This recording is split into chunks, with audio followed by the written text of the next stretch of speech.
Ready? I pledge allegiance to the flag of the United States of America and to the republic for which it stands, one nation, under God, indivisible, with liberty and justice for all. Thank you.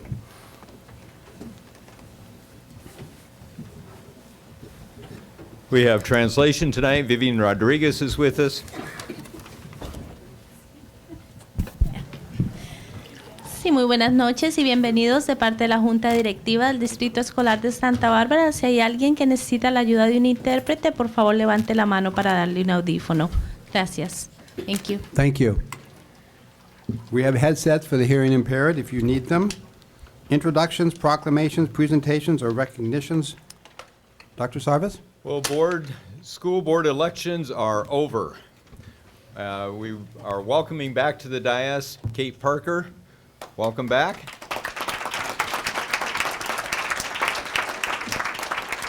And we're welcoming tonight our new board member who will become a board member when she's sworn in December, Monique Limon. Monique, would you mind coming?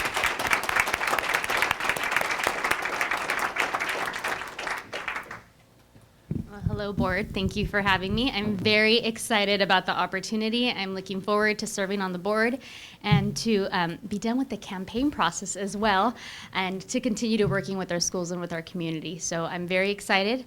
A little bit about myself is I'm actually a product of our schools, so I have a close relationship to a lot of our schools, been involved in the nonprofit world here in Santa Barbara, and I currently work at UCSB. So I'm hoping to bring my experiences, my knowledge of our schools, and my work at UCSB to the board perspective. So thank you for having me. Look forward to being here formally on December 14th. There we go.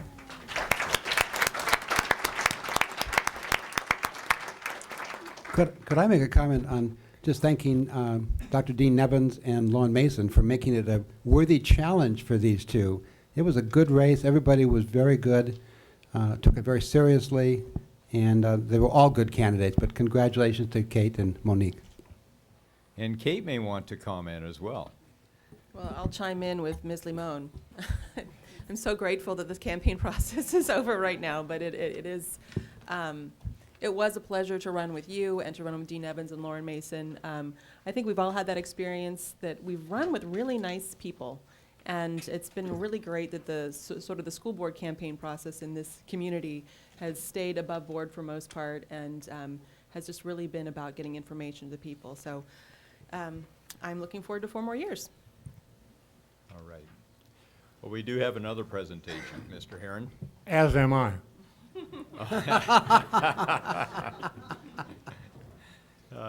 In June, our board passed 2 resolutions asking the community to support our school's facility needs by passing Measure Q 2010, a $75 million bond measure for our secondary district, and Measure R 2010, a $35 million bond measure for our elementary district. The measures required 55% approval for passage. We went well above that. Thanks to the community support, on November 2nd, we hit 69.46% for Measure Q, and we hit 71.55% of the voters who passed Measure R. The vote reflected our community's willingness to invest in our community's children by providing high-quality school facilities. Finally, Santa Barbara High will have a cafeteria. Finally, San Marcos High will be able to remove the old dilapidated portables so that we can house a health academy. Finally, we will have heat at Dos Pueblos High School with operable ventilation and heating systems. We know that the passage of Measures Q and R didn't just happen. It happened because a group of committed individuals worked tirelessly to bring attention to our district's facilities needs. Board, we have Margie Ayavi tonight with us, who is the Executive Director of the Santa Barbara Education Foundation. Margie, would you identify yourself? There we are.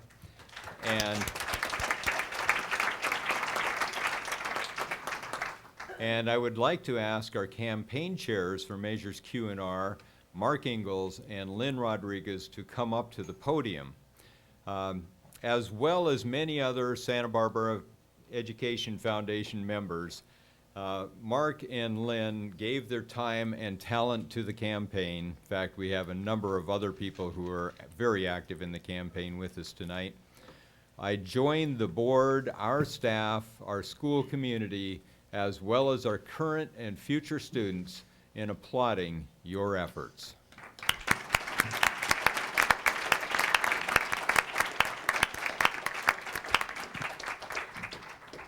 Thank you, Dr. Sarvis, members of the board and staff, and everybody here tonight. We were very, very excited about the success of the measures. We worked pretty hard, and in this economy, I think in particular, we were very, very blessed that our community is so supportive, willing to continue to make the investment they've been making over the last number of years on our facilities. And I think people recognize that the facility improvements that were made possible by Measures I-98 and Measure V were something worth continuing. We obviously didn't finish the work that needed to be done, and there's a lot more to do. So I think the main thanks needs to go to the voters who gave us such overwhelming support. I mean, we did, I think our committee did a great job, but it's the voters that got us where we are today. We wanted to say that as the Education Foundation, and not everybody knows who we are, but the Santa Barbara Education Foundation has been doing a lot of work over the years to help supplement and help the schools with the financial assistance that's needed, and we were very, very happy to take this on. Those of you that remember 2 years ago, Measures H and I, the parcel tax measures, were also supported by the Education Foundation, and Mark and I were privileged to co-chair that event as well. So we're really excited to continue working through this process. The two oversight committees, I should also say the connection that the Education Foundation has is that we have members on each of the oversight committees for the parcel tax measures, and I'm the chair of the Measure I committee. Mark is on the Measure H committee. We have other folks here. Frank Stevens is on the Measure I committee. Rob Ramirez on our board is on the Measure I committee. So we continue to have a role, and hopefully we'll have a role in the oversight committees for Q&R as well. Did you want to introduce the committee members? Yes, good evening, Dr. Sarvis, members of the board. My name is Mark Engels. I'm president of the Santa Barbara Education Foundation, and like Lynn said, a co-chair for the Q&R campaign steering committee. And Lynn and I had some experience in the last campaign, but I'll have to tell you that this campaign was a very different animal. It also shared a difficult economy and times, but the message was clear, and I have to say that I think we started out with an excellent product. I think your board delivered a product in the way that the measures were outlined that you should be very proud of. I think the fact that several other measures that were on the ballot didn't do as well was because of the way they were crafted. And so the message that we had to deliver to voters was not one of need, but one of convincing them that it was the right time to do that. And so I think we were successful in doing that. That message was delivered by a whole bunch of really, really committed people. If you'll indulge me for just a second, I'd like to list a couple of names, and there's several of those campaign committee members that are present with us this evening. And if they could stand up to be recognized.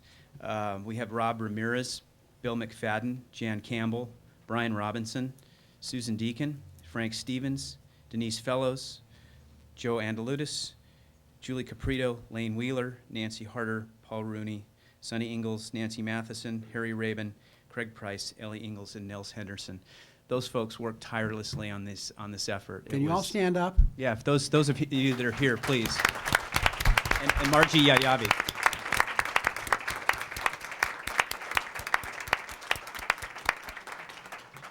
It was quite an array of folks from different backgrounds and experience, but all very passionate about education.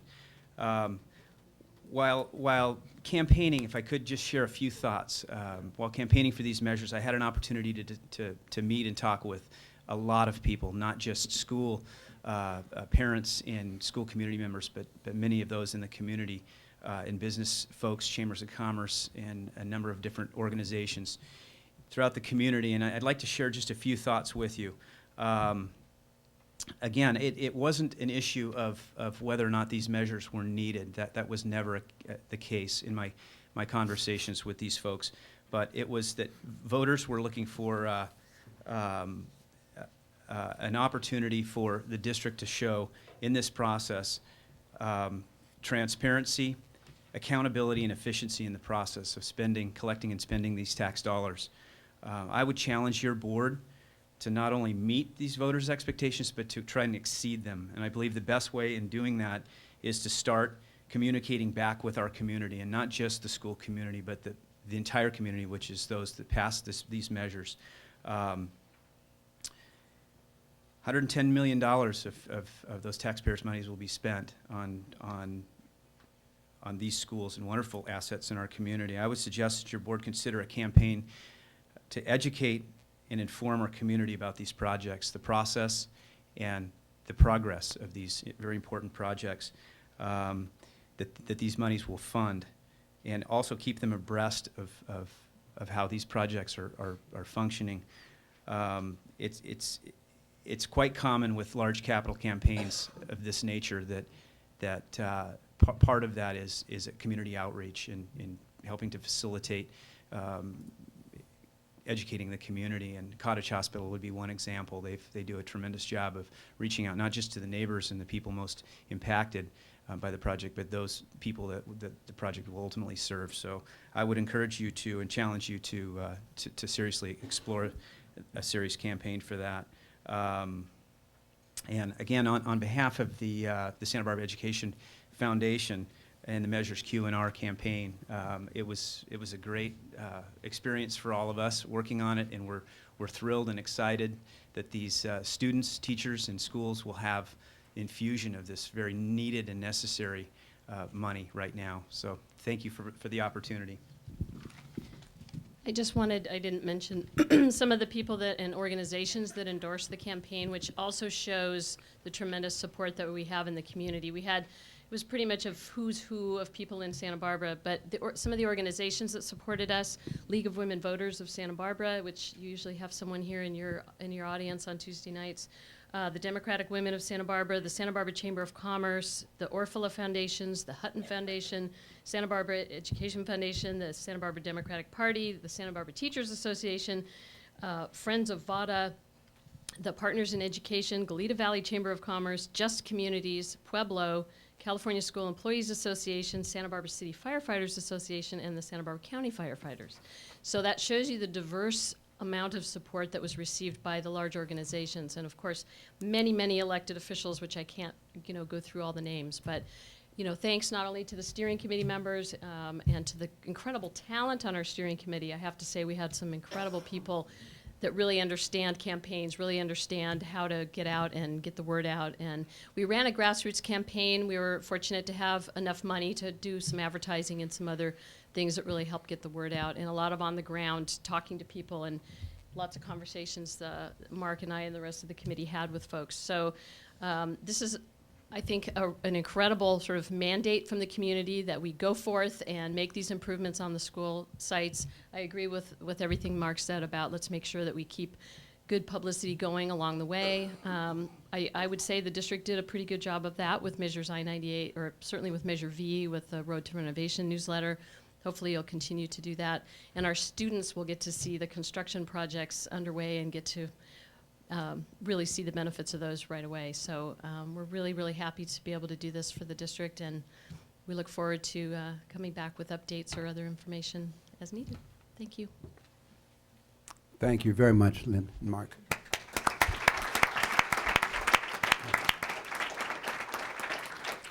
Well, I'd like to note that we do have an item on the agenda tonight, so that we'll have our first discussion about the next steps. And once again, we thank the campaign leaders, all of those so involved in the campaign, and especially the voters in Montecito, Santa Barbara, and Goleta, and the unincorporated county areas.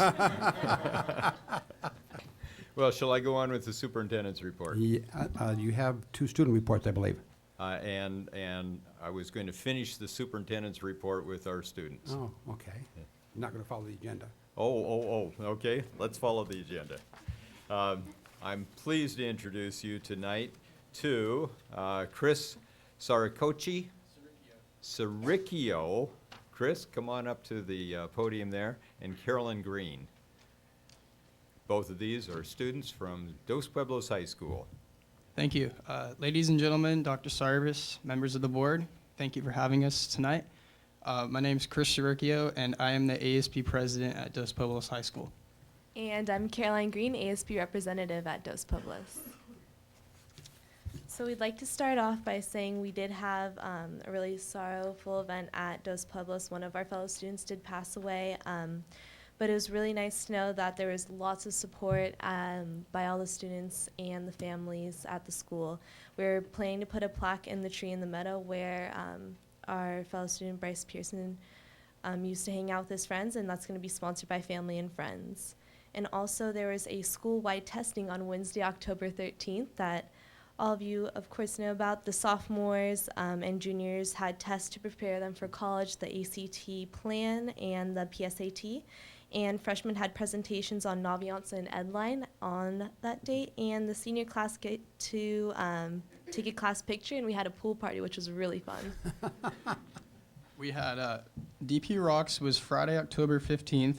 We held a concert in the Greek to raise money for the art department, EEE, and the leadership class. And there were different performances by students and student bands and just performers. We raised about $1,200 after expenses, which is going to be split 3 different ways. And we are very proud of the amount of people who attended the event. It was very successful. And to conclude the evening, we had a Decades dance at the end of the night, DJ'd by a student, and it was a very fun, successful event. The homecoming dance was Saturday, October 23rd at the Ben Page Youth Center, and over 1,000 students attended. And we had positive comments and negative comments, but for the most part, I heard positive feedback, so it was a good experience. The theater department at Dos Pueblos hosted a haunted house in the Little Theater where students from Santa Barbara, San Marcos, Dos Pueblos, and parents and teachers alike were invited to come and attend. Students dressed up, and it was haunted carnival themed. So it was $5 for admission, and people could come and go as they pleased, and it was a successful event where the theater department raised over $1,000. There was a pep rally in the Greek last Friday, November 5th. There was a lot of students there representing each class, and there were different performances by the football team, the cheer, song, drumline, and the jazz band performed the national anthem. The Dos Pueblos play is The Servant of Two Masters, which is going to be performed November 12th, 13th, 19th, and 20th in the Performing Arts Center at Dos Pueblos High School. And the choir group at DP, I heard something really cool today, that they got a recording deal with Cleopatra Records. They recently performed at the Chumash Casino, and they got the recording deal, which is great for them. And then a couple drives coming up over at DP include the food drive, which will go from November 8th to December, and the food bank will take that food, and also the Unishop will be using that food. The next drive we have going on at DP is the blood drive, and that will start November 17th. And if a student is over 16 years of age and has parent permission, they can donate blood, and there's going to be another one in the spring for them.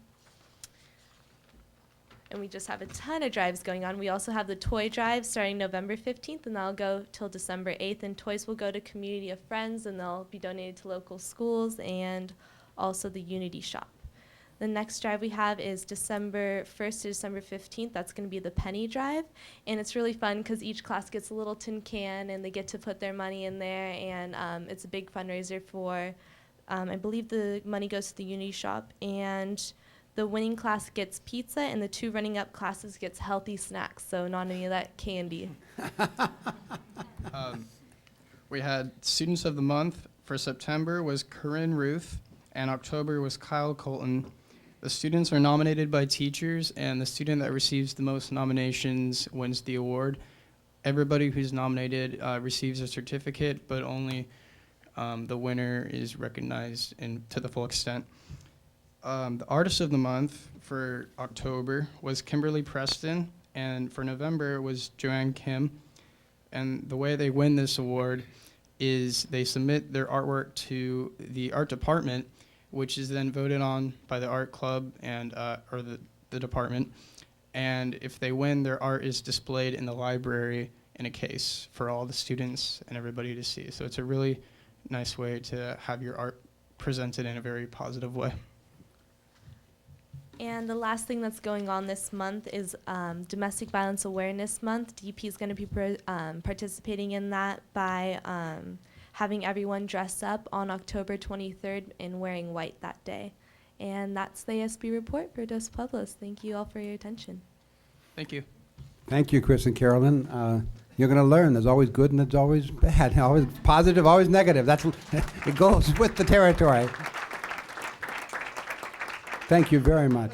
We also have Principal Sean Carey in the room, and it sounds like things are very busy at that campus. Good. Now the superintendent's report. Well, Board, tonight I am announcing my retirement as Superintendent of Santa Barbara School Districts, effective at the end of the school year. I'm announcing it now so that the Board will have plenty of time to go through the whole process, which often takes 6 to 7 months, that it will need to decide on a selection procedure, on recruitment, on final selection of a new superintendent by the beginning of summer. This is my 7th year in the district as superintendent, and by the end of the school year, I will have been in education for 36 years. I've been attending school board meetings nonstop for 30 years. Well, except for that one meeting when I was in China. It has been my pleasure to serve as one of a team of professionals dedicated to the success of our students, and I'm so pleased to have so many principals in the audience. They didn't know I was going to make this announcement, but now I don't have to send out an email to them tonight to let them know. I'm delighted to have seen so many impressive gains, increases in student achievement. We have excellent teachers who have stepped up their efforts to teach students at higher levels, and we have outstanding leaders in place in top administrative positions. We've seen major gains across the district, including incredible gains at some of our lowest performing schools. A number of our schools have been restructured, and we are seeing significant improvements in the delivery of education at those sites. Excellent staff efforts in our business division have provided a stable district budget despite the ongoing state funding crisis, and that is unusual in this state. We have many districts that are struggling financially. We've received tremendous community support in the passage of the bond measures Q and R, and in the passage of our parcel tax measures H and I. We've seen great changes in the use of benchmark data, professional learning teams, and giving feedback on instruction and learning. Effective programs such as Read 180 have been installed, AVID courses have been increased, and the staff have undertaken major changes in honors coursework. Thank you. And we've seen a big improvement even in nutrition, and especially in nutrition. The wagon was out here today just to show people what was possible. Well, with new board focus goals, there's still much work to be done, and I will continue on that course through the end of this school year. We have a committed board who I believe will make excellent decisions about who to bring in next. And I know boards are often besieged by a community. You know, this is why the board members were elected, to make this decision. But then, at the end of this year, I will look forward to new adventures, new mountains to climb, time with my loving wife, and plenty of time with our rapidly multiplying grandchildren. Well, thank you for allowing me to serve this community.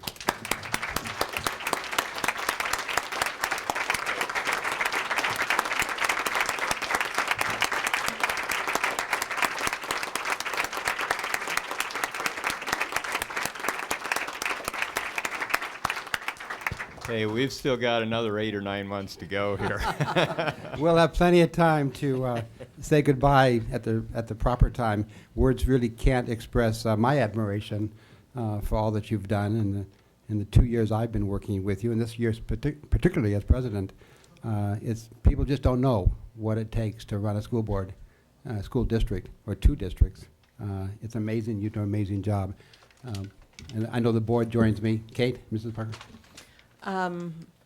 Yeah, it feels strange to go on with a board meeting at this point, but thank you so much for all that you've done, Brian. Over the 4 years that I've been here and the years that you've served ahead of that, it's just been it's been amazing to see you in action and amazing to see you develop over time. And I think that you've done a terrific job, even though sometimes I don't agree with you. Sometimes we've had really hard times as a district. Your leadership has helped pull us through even some of the really difficult times. And I know that you always have the kids at heart, that it's about the students and it's about the children of Santa Barbara. And that helps us all in the work that we do. So thank you.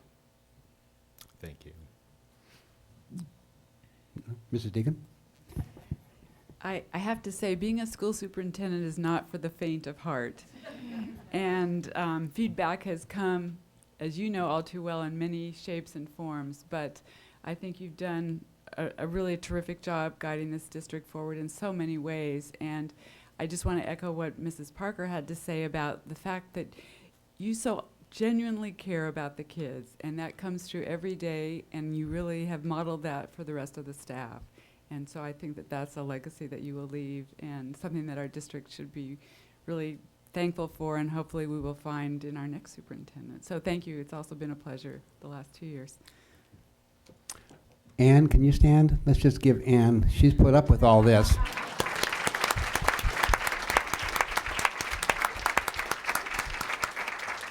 Mr. Cordero.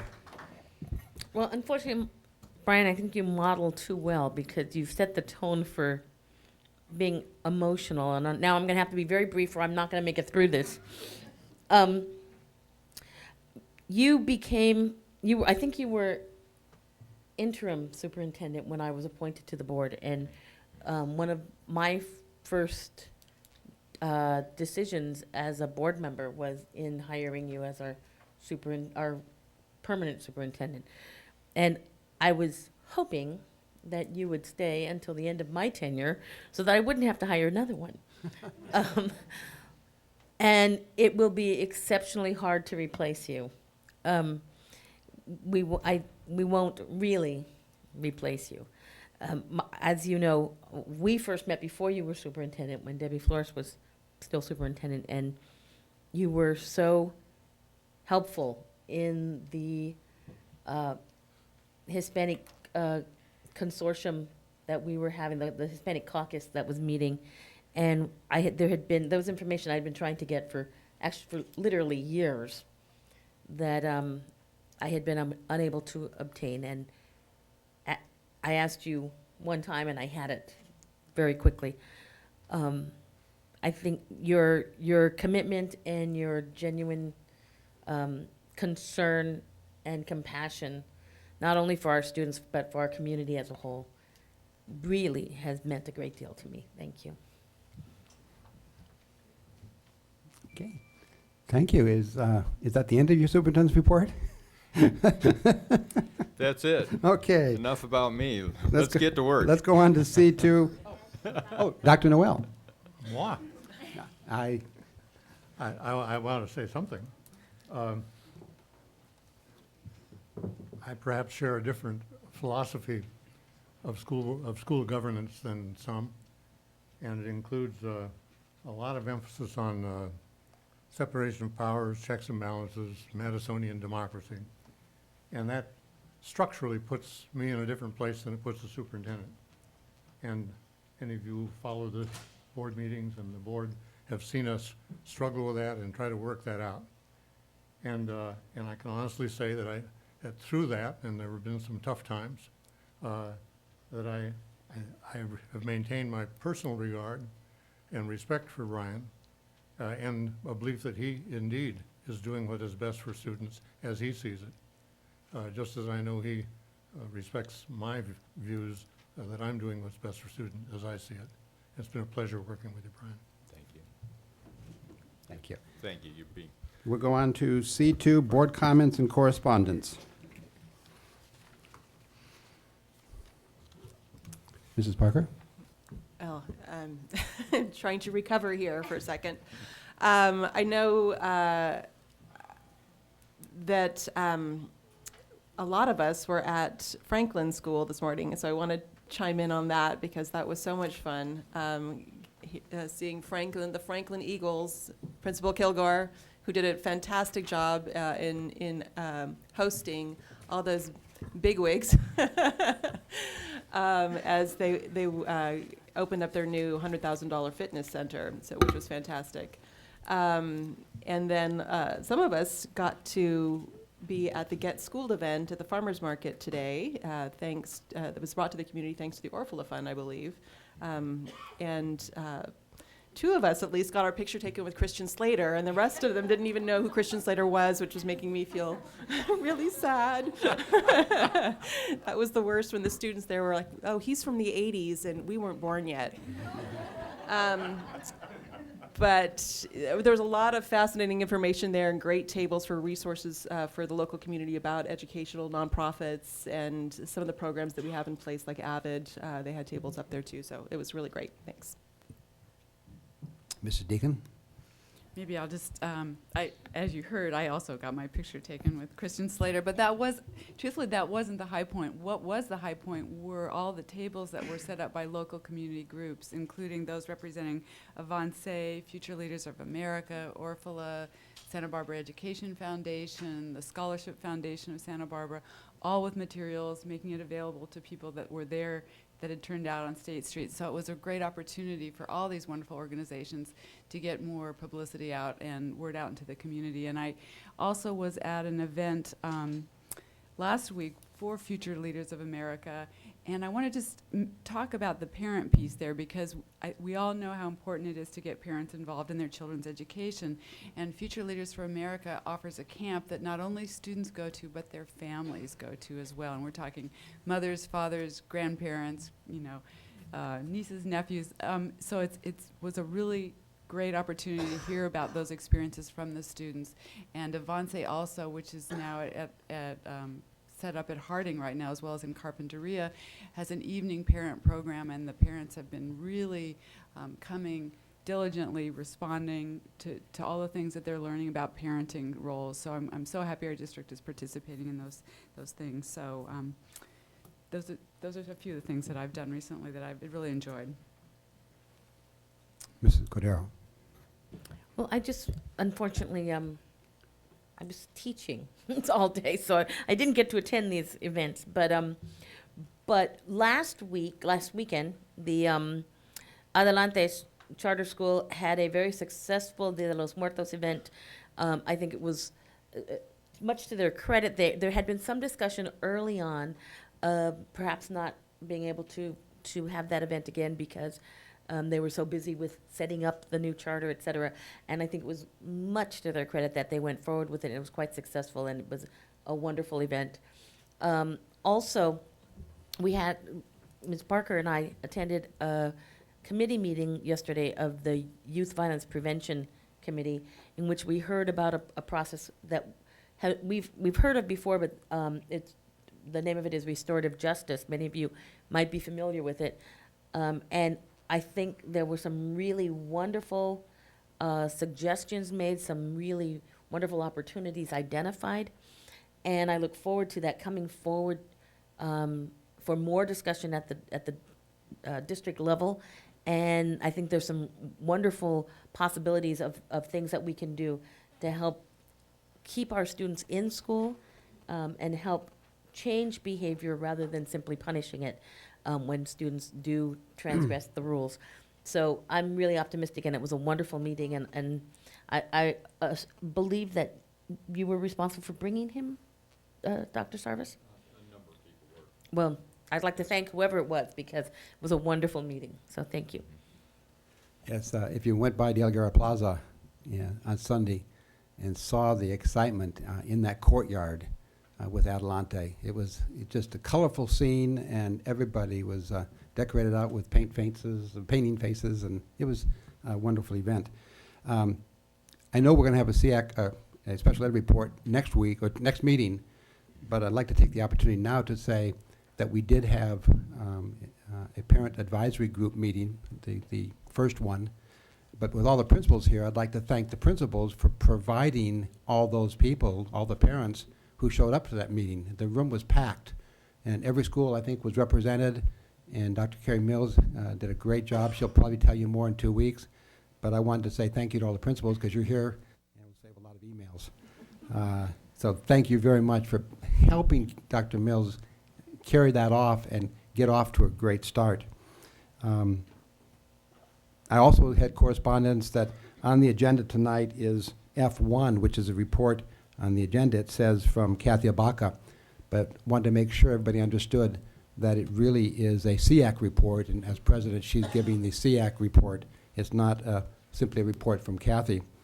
And also talking about 2 weeks from now, since we have the audience here, you're all invited to the pre-party at the next meeting.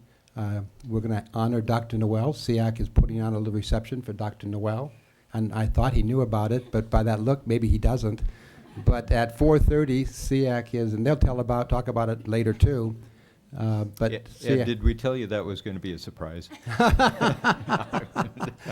SEAC is putting on a party for you from 4:30 to 5:30 next week here in the courtyard. Can I cut the board meeting though?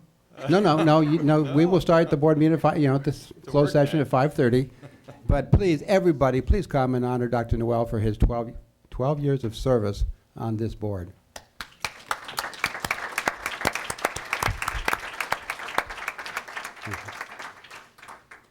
Announcement of closed session items. On B1, conference with legal counsel, existing litigation. A motion was made by Cordero, seconded by Parker, to approve the final settlement agreement and release for case number 2010/2011-03 in the amount of $20,000. It was passed 4-0 with one absent, Dr. Noel. On items B2, B3, and B4, there is no reportable action at this time. Public comments. We have several people with public comments. I believe How many do we have? our Dos Pueblos students have left. Is that correct? Okay. We have one. We have 4. Oh, okay, thank you. Okay. So we have Kenneth Locke, followed by Deborah Pentland, followed by Valeria Garcia. Ms. Garcia? Did you put in 2? Yes, unfortunately for public comments, we only allot 3 minutes, so can you cover both of them in 3 minutes? Okay, thank you. My name is Kenneth Locke. I spoke before the city today and mentioned to them the basis of what I see as fraud and how people become victims of fraud. And I mentioned to them that the source of that fraud is actually, or stems from, is from our educational system. In a court of law, it's the whole truth and nothing but the truth. And so it should be for education also. Now, the problem is that we're not teaching the kids the truth. I'm going to be doing some work. I'm doing some work right now in writing about taking the angle of learning the truth about education. And I'm sorry to say that the basis of this fraud is based on the fact that the information that's being passed along is not complete. It's not the whole truth. And one example that I'm going to use is that I'm going to spend a little time is explaining the whole basis of how we make reference to a master's degree.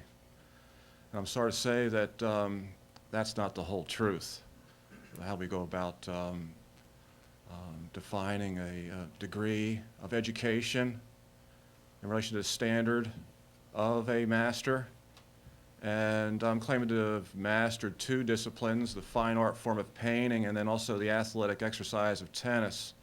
When it comes to mastering, say, the fine art form of painting, I actually used that discipline, and I actually was able to put it beneath me. And the idea of my intelligence is reflected in my ability to be able to do that, and I'm actually claiming to be the first one to actually have done that, and it kind of came to a surprise to me. And then also through athletics, you can understand it in relation to, as I mentioned a couple of weeks ago, in relation to the mind-body integration. So I think it's essential these kids get the truth about this stuff, and I'm going to work on possibly suing the educational system, and actually with the goal of actually bankrupting it. 30 seconds. So the idea is that I see it as a bankrupt system, this government, this economy we have, and the whole basis of this kind of reformation of education, the formation. I think that's the work that I'm doing right now. I think it's all part of that. Thank you. Thank you, Mr. Locke. Deborah Pentland, followed by Valeria Garcia, followed by Corey Bream.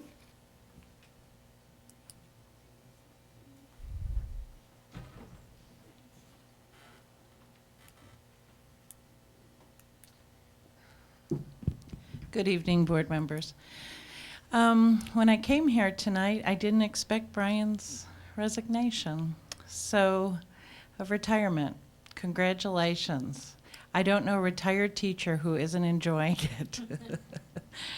But what I come here tonight has a little bit to do with Brian's resignation, and that when we do the recruitment, since we're at a real crossroads and going to be in our leadership, we talked about when we were going through a lot of rough times in this district, is that there be a process that give feedback for parents and staff, a quality assurance process. In many other domains, there is ways to measure this quality assurance, not only in student scores, but from staff at all levels and from parents at all levels. And what this gives you is an indication of what really is needed and happening at the site that our children occur. That kind of feedback would help as we open up to choose new leadership. If we don't know how the people are processing things at the site level quantitatively and get feedback, then how do we choose where our leadership is going to go and what kind of leadership we need?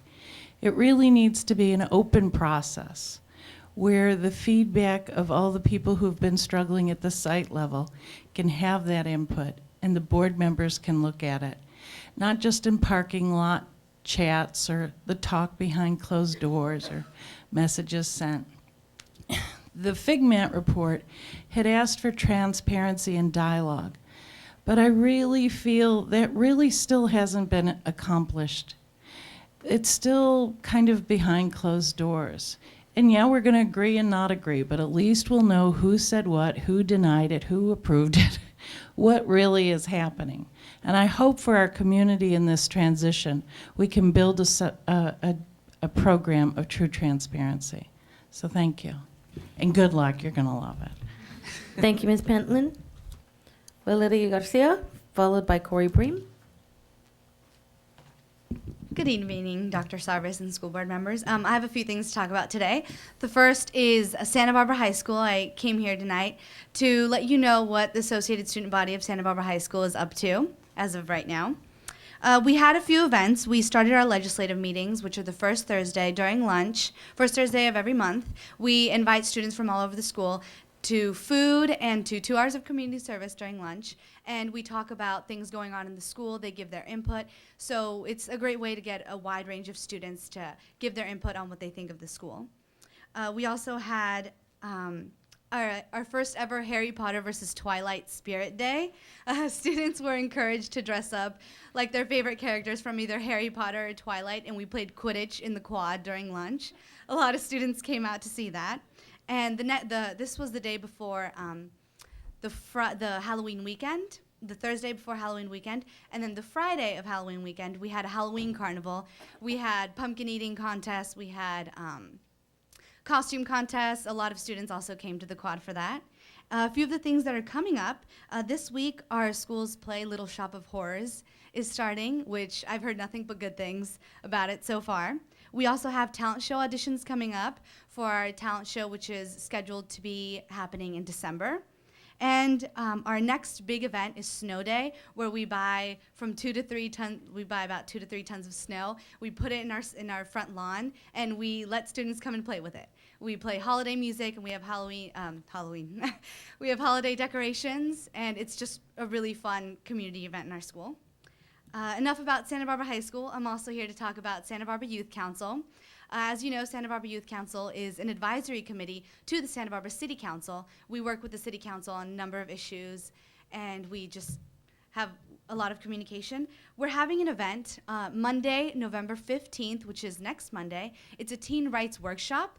We're going to be talking about 4 main things: drugs and alcohol and how it relates to teen rights. We're going to be talking about traffic rights, so what rights does a teen have when driving. We're also going to be talking about school rights, and last but not least, domestic violence. So we're going to have people who specialize in those different places, and students are going to be able to ask questions, and we're also going to be providing free food and community service hours. So it's going to be a great event. And what time and where? Oh, sorry, I forgot. I was just about to look at the flyer. It's from 5:30 to 7:30 at the Louis Lowry Davis Center, which is on 1232 de la Vina Street. We're going to be using both that center and also the 1235 Teen Center, which is on the corner of Chapala and Victoria, which is just across the parking lot. Yes. Thank you very much. Thank you. Thank you, Ms. Garcia. Corey Bream.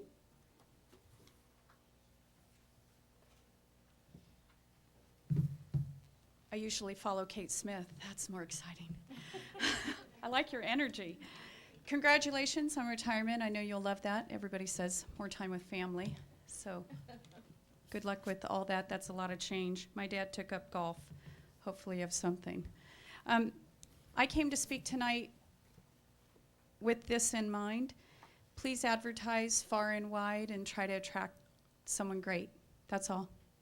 Big shoes to fill. And hopefully if we have more advertisement, we'll get more applicants, and the farther we throw that net, maybe the bigger the fish will catch. So it would be a great thing if we were able to replace you with someone wonderful with a lot of knowledge and experience. So hopefully you will encourage our HR department person, I think it's Jerry Fawcett now, right? Hopefully you'll encourage her to start advertising for that. Thank you. Thank you, Ms. Bream. That concludes public comment. Okay. C5, acceptance of donations. Move to approve with gratitude. Second. Any discussion? Could I just, Yes. I know we don't typically call out specific donors, but I just would like to say there were some fantastic donations that came in to Santa Barbara High from the Higgins Foundation and the Santa Barbara Foundation that are very generous, and we're so appreciative of those. Speaking of the Artist Higgins Trust, $50,000 for classroom supplies. How is that spent? I mean, I know it's spent on classroom supplies, but Actually, Dr. Cynthia White, it's directed to the curriculum department and the director, and working with Lane Wheeler, president of our SPTA, and our fiscal department, Meg Jeté, they've figured out a way in which teachers are actually the recipients. It's quite complicated, but every teacher is involved in selecting materials for his or her classroom. good, thank you. Any discussion? All in favor say aye. Aye. Aye. Opposed? Motion carried, 5-0. Consent calendar, anything to be pulled? Dr. Newell. I would appreciate your pulling D3, D8, and the triplet D10 through 12.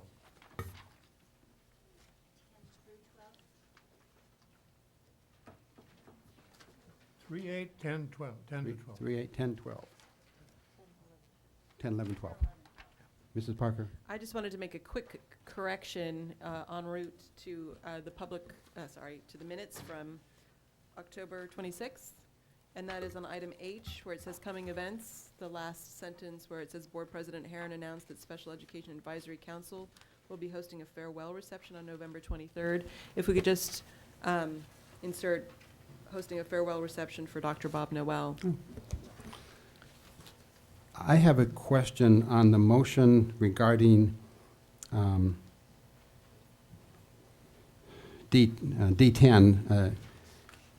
Motion made by, if you read the motion on, under the action item, the first comment, you know, the evaluation of air quality. Does that motion reflect what we did? I thought we asked each group to bring back 3 names, so we'd have a total of 6 to choose from. And it doesn't read that Well, way. Mr. Herron, Yes. maybe I could address that because I didn't think it read the way that our discussion ran. In fact, we did a number of other things. We had, each of the groups brought 3 names in. We provided 2 additional names to the one we already had. I thought we agreed to certain certification, but we had a number of people watch the tape, and the actual wording of the motion is as stated here. Now, I know we had further discussion about it, and I think we operated based on that further discussion, but that was actually the motion. But how could it be the district staff to provide additional names of 3 qualified certified industrial hygienists from the parent group? I mean, I don't understand 3 qualified CIHs from the parent group. I mean, that doesn't make any sense. Why would we provide names from the parent group? I mean, I know that Mimi has looked at this time and time and time again, and so I accept the fact that what she wrote down is what maybe Mrs. Godell said, but it doesn't make any sense. It's not what we meant. If you would like to change a word, maybe for the parent group or something like that to make it more comprehensible. Well, I hope I made sense when I said it, but I agree that this wording doesn't make sense. I think I meant to the parent group. Okay. Would provide 3 qualified names to the parent group. Why don't we just change And it? the parent group would. And they would reciprocate by providing 3 additional names too. I know we had a great deal of discussion, and so the original wording, we may have implied that we were changing it, and it's possible I never went back and actually changed the wording. But I agree that the intent was each would bring 3 new names. Each side would bring 3 new names. Well, new Mr. names. Hicks was going to be one of our 3. Or, but- yeah, 3 names. And 3. with Mr. Hicks being one of our 3. Well, we actually had a further discussion about how it wasn't precisely 3, that it was more. Yeah, that it didn't have to be 3, it could be whoever they could But- find, and depending on how many they could actually locate. But this is the historical record, so this is what happened apparently in the motion, so Mhm. if you, So I if think the the- I mean- 2 is a correction in terms of, I think that it was if anything, it was a misspoken. Yes. But I So would change the agree. from to to, and we'll let it go at that. Mm. Thank you. Any further discussion? I'll go ahead and move to approve the remainder of the consent agenda, including the corrected minutes. Second. All in favor, say aye. Aye. Opposed? Motion carried.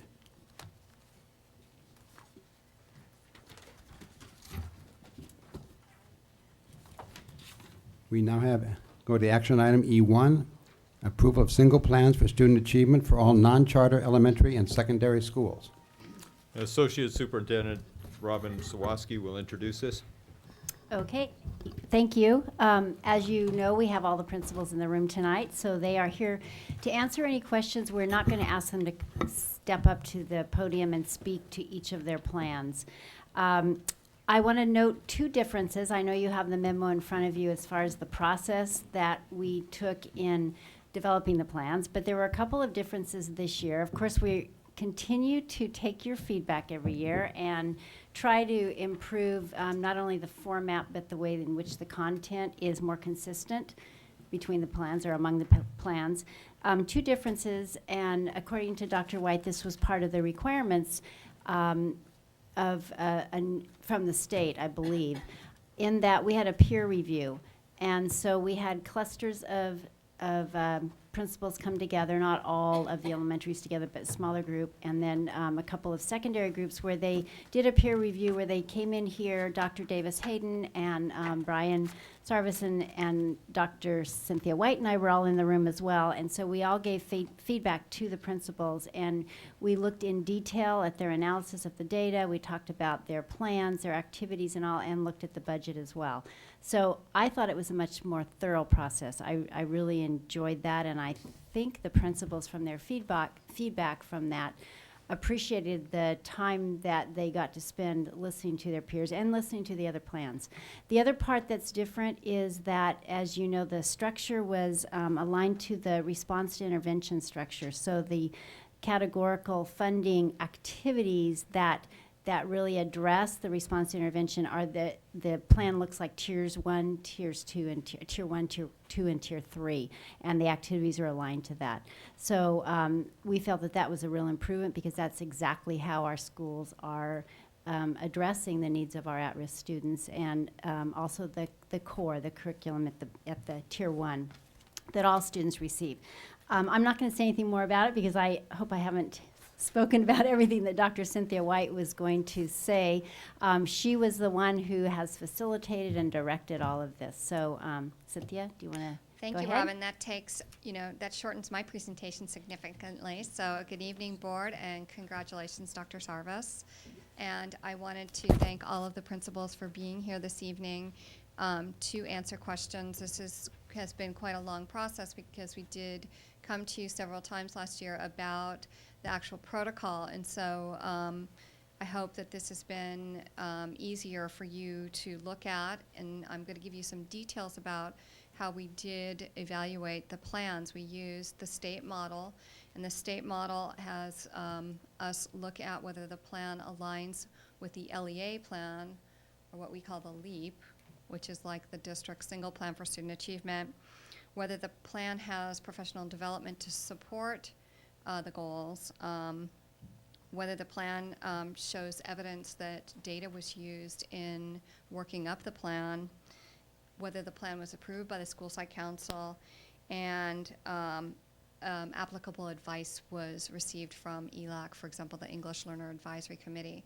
The principals are all here this evening, except for Donna Ronzoni, who had to be out of town because her mother's ill, so I wanted to make that note for you. I also wanted you to note that in the single plans, you will see allocations for ELAP, which is the English Learner Acquisition Program, and that program has been dissolved into EIA. So anywhere you see ELAP, that will now be an EIA allocation. We did have a couple of typo errors that I'd like to make corrections before you have questions possibly. One is in the Santa Barbara Community Academy plan, there was a writing teacher that was proposed. That person was not hired, and if that person is to be hired, they will be hired from Title I, which is an appropriate use of, it's a supplemental teacher for a school-wide Title I program.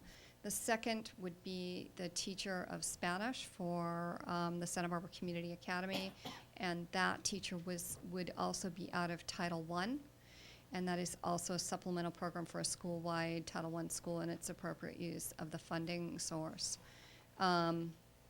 Should you have any questions, I'd be the first line of answers for the questions, and then if it's anything specific, I will ask the principal to come forward.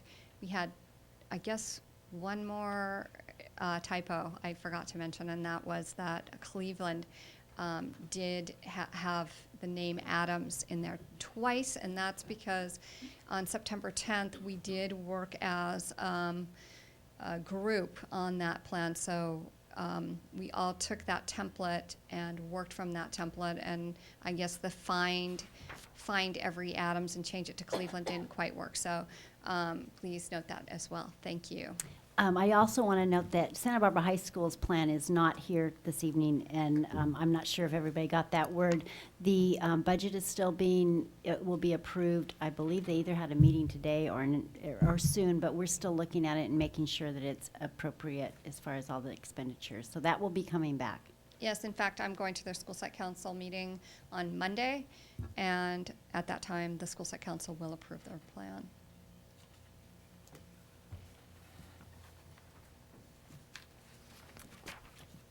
We have public comment? Not on this item, okay. Mrs. Parker.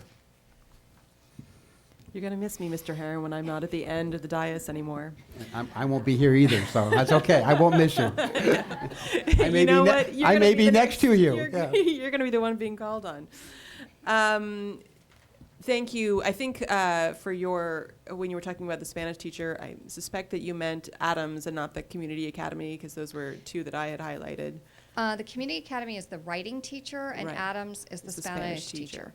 And I noticed that McKinley is also apparently running a Spanish program out of QIA funding, which I assume is appropriate. But it was interesting because now I think that makes, because I think Harding is probably, they either have started their Spanish program or are going to be starting their Spanish program. So we have 3 elementaries, and I'm wondering if those 3 elementaries are talking to each other about the foreign language classes that they're offering, and if there's anything that they're communicating with each other about.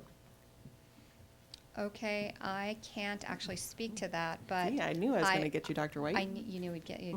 Okay, so we can actually get back to you on that. I'd be curious because it seems like, I know that the state of California has Spanish language instruction standards. I don't know how strong they are, and I'm curious if we're starting programs, it just seems like it would be great to share best practices across the district with, I think it's tremendously exciting to have Spanish as a foreign language at some of our elementary schools, but I know that we would want it to be done in the best way possible. One of the things that I was hoping you could talk about was in looking at the categorical spending and the programs that are being brought in, first of all, I want to say how much I really liked this new format. I thought it was,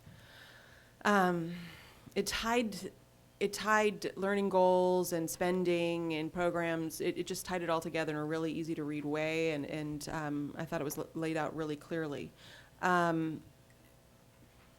For many of the schools, for most of the schools, they need to concentrate on their basic kids to make AYP. You have to concentrate on all kids in order for them to make progress. But in order to make AYP, adequate yearly progress, in particular, you need to move basic kids up to proficiency. And what I could see in the spending is a lot of programs that were targeted specifically at far below basic and below basic kids. I know that the spending on the basic kids is there, but it's a little bit masked in the wording because there was often just sort of a general reference to moving 75% of the students up one level. But can you talk about what the thinking was sort of district-wide about programs and specifically targeting basic kids and moving basic kids to proficient? Well, I think some of our bigger initiatives that we're working on, such as at the elementary level, we have AVID at 4, 5, 6. That's concentrating on all kids, but the AVID strategies are to differentiate the instruction. This year we have Teach Like a Champion, the book that all of us are using, and those are the instructional strategies that we're using in Tier 1, if you will. And so it's Tier 1 where we're focusing on instruction. So that's really where you're going to see the movement on the basic kids. It's the instruction in the classroom, and then, if you will, the whole group instruction, and then when the teacher takes the children for differentiated instruction is where you're going to move your basic kids. Some of those kids also can be found in Tier 2, and that's where we have, for example, our Read 180 program from 4th grade through 12th grade, actually. So those kids, basic kids and far below basic and below basic students are in Read 180. In mathematics, in our Envision program, there is differentiation time, if you will, built into the program. In our secondary program, in 7th grade, we do have a pre-algebra program for our 8th grade students that we just implemented this year. So some of the things that we're doing are district-wide larger strategies, and it is difficult to see it in a categorical expenditure, because it might be something such as class size reduction before school, after school, extended year, intersession. That's really where you're targeting all of your kids and not just your far below basic students. In Title I, in receiving Title I, we are required to address the basic, below basic, and the far below basic students. And I think it's because there's very specific and targeted strategies that we use on an individualized basis that you see more specifics directed toward that Tier 3 student that would be far below basic. Okay, thank you. And my last question for now, because I'm going to go back through and look as the other ones are asking all my little flags to see if there are other ones. But just the 2 comprehensive high school plans that we saw, in both cases, it was interesting to see the huge gains in so many of their subgroups. So congratulations to Dos Pueblos and to San Marcos. That was really fantastic to see. They both had huge drops in the same area, which was students with disabilities. And I know that there is a lot of categorical special ed funding that comes from the federal government that's not reflected in these single plans. But in the single plans, it's a little frustrating that you can't see what the plan is specifically for bringing up special ed student achievement. And I don't know if that's something that you can address. Specifically for the 2 high schools? Yeah. The 2 high schools both do have the Read 180 program, and so students are mixed in Read 180 for targeted instruction. So that's not going to be called out per se in the plan, because the plan calls for alignment with a LEAP, and so you're going to have reading strategies, math strategies, English learner strategies, professional development strategies, and then strategies for general at-risk students. So there isn't really a category in the LEAP, if you will, that talks about special education, which is why we have a separate special education department that has a separate plan. I think it's not specifically called out, and that's not something we've been asked before, if you will, to call out when a specific strategy is targeting X, Y, and Z subgroup population. So if that's something that the board is desirous of, we can certainly call those things out. And I think it would be really, the 2 principals could, I think, perhaps give me some information, and I could put that forward in a board brief if you'd like. Mrs. Deacon? Thank you. Well, I would also like to echo the sentiment that this format was really user-friendly, and I appreciate that, and I hope that was the case for the principals as well, to be able to have this template and utilize it in a way that makes it easier for us.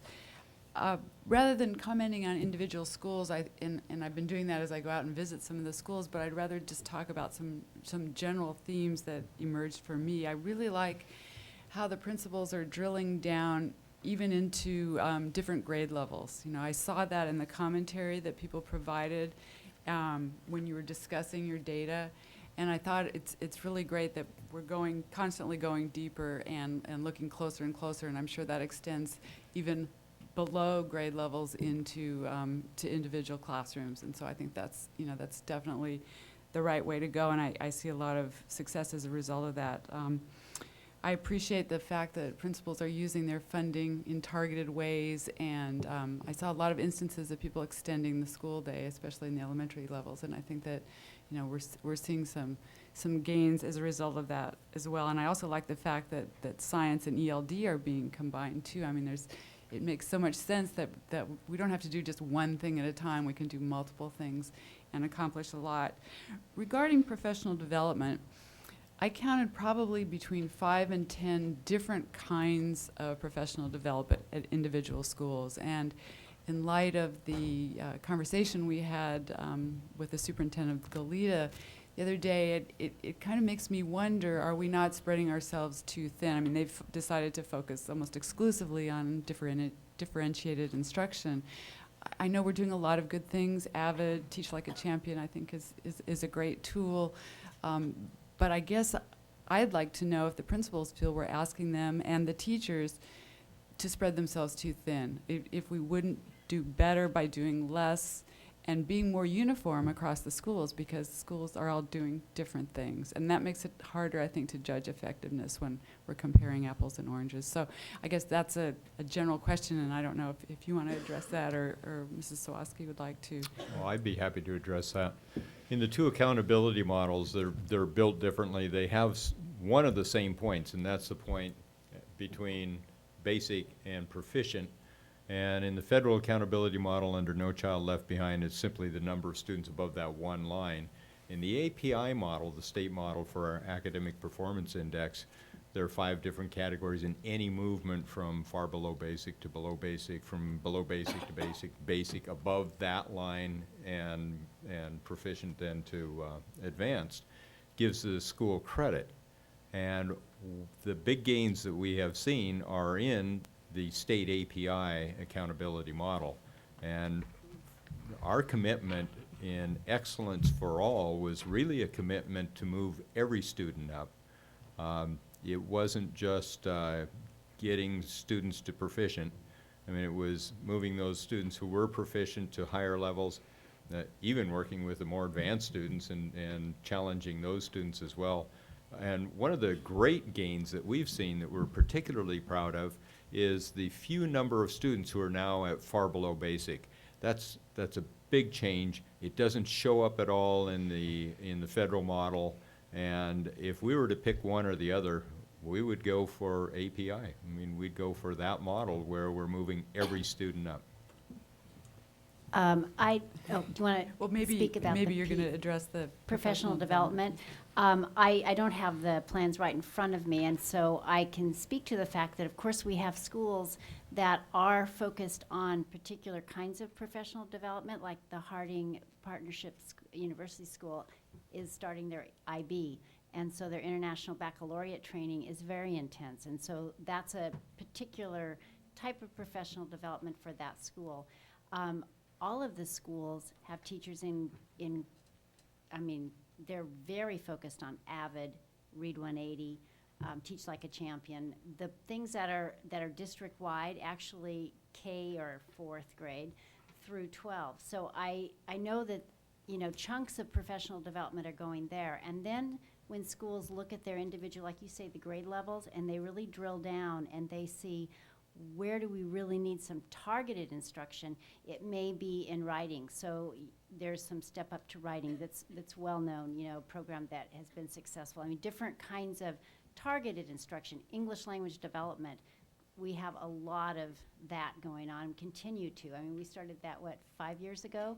And we are, you know, making sure that our focus is very strong. We're actually bringing back in another TOSA, teacher on special assignment, to support English language development, because we know that that's where we really need additional support. So I would have to look back to find those instances of different kinds of professional development, because I know that all the schools are very focused on at least those district-wide initiatives. I don't know if Dr. White has some other examples or knows more about that. I think that probably you may be seeing some things where people are focusing on, you know, the culture of the school. And so, you know, that's not been something like a Read 180. So we do have different kinds of social emotional support for kids that are at risk. That would be something that would be part of school culture, anti-bullying trainings. There's going to be all sorts of things that, I mean, we have a lot of mandates. And so I think when Kathy Boomer was talking about curriculum, I don't think you would probably see in their plans just the things that she was talking about. Those are the district-wide focuses. But I think you would also see the types of things that we have in our plans, like those things that focus on culture, that would be a bit different. and I think very important and very necessary for our schools. Oh, I agree absolutely. And I was thinking more about the instructional piece. And I mean, I know we're doing Jonathan Lemaster. I know we're doing lots of different things, and I know we're doing them for different reasons. I just want to make sure we're not asking our staff to do too many disparate things, that, you know, that we're giving them, you know, real options that are doable, achievable, and not trying to comply with, you know, each individual kind of professional development Right. plan that comes with these individuals who quite often are the, you know, whose names we see on the plans. So it's just something to think about as well. Okay. I had one other question about special education, because I know we've seen a lot of variability in those scores. Doesn't that have something to do with turnover of population and sample size, and also individual disabilities are going to certainly affect the outcome of tests and the kinds of tests that are being given, and we have a wide range of students with a variety of disabilities in these classes. So does that not occasionally account for, you know, peaks and valleys because of students moving in and out of those programs? I'm going to throw that question to Dr. Hayden. I also know, and hopefully Dr. Hayden will be talking about the CMA. That played a big part in the high school scores, correct? At least at one school. The CMA played a big role in many scores that we're seeing, and yes, populations that, you know, have small numbers very much greater than populations that have large numbers. So that will change things around for all the schools. I just think it's important for us to keep that in mind. When we just look at a percentage, you know, we're not really thinking about, oh, this school suddenly got a large influx of severely handicapped students, or there's a new autism program at this school. I mean, all those kinds of things are going to influence the scores as those students move and into the system.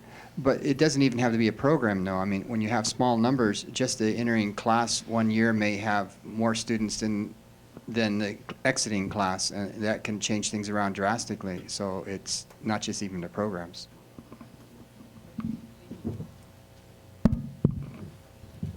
Mrs. Cordero? Thank you. I apologize. There definitely is something in this room that triggers my coughing. And it's been going on for 3 months already, so I apologize. Let's have it tested. Yeah. Maybe we can reach agreement on who to test. Number one, I really do want to compliment the new format. I find it so much easier to read.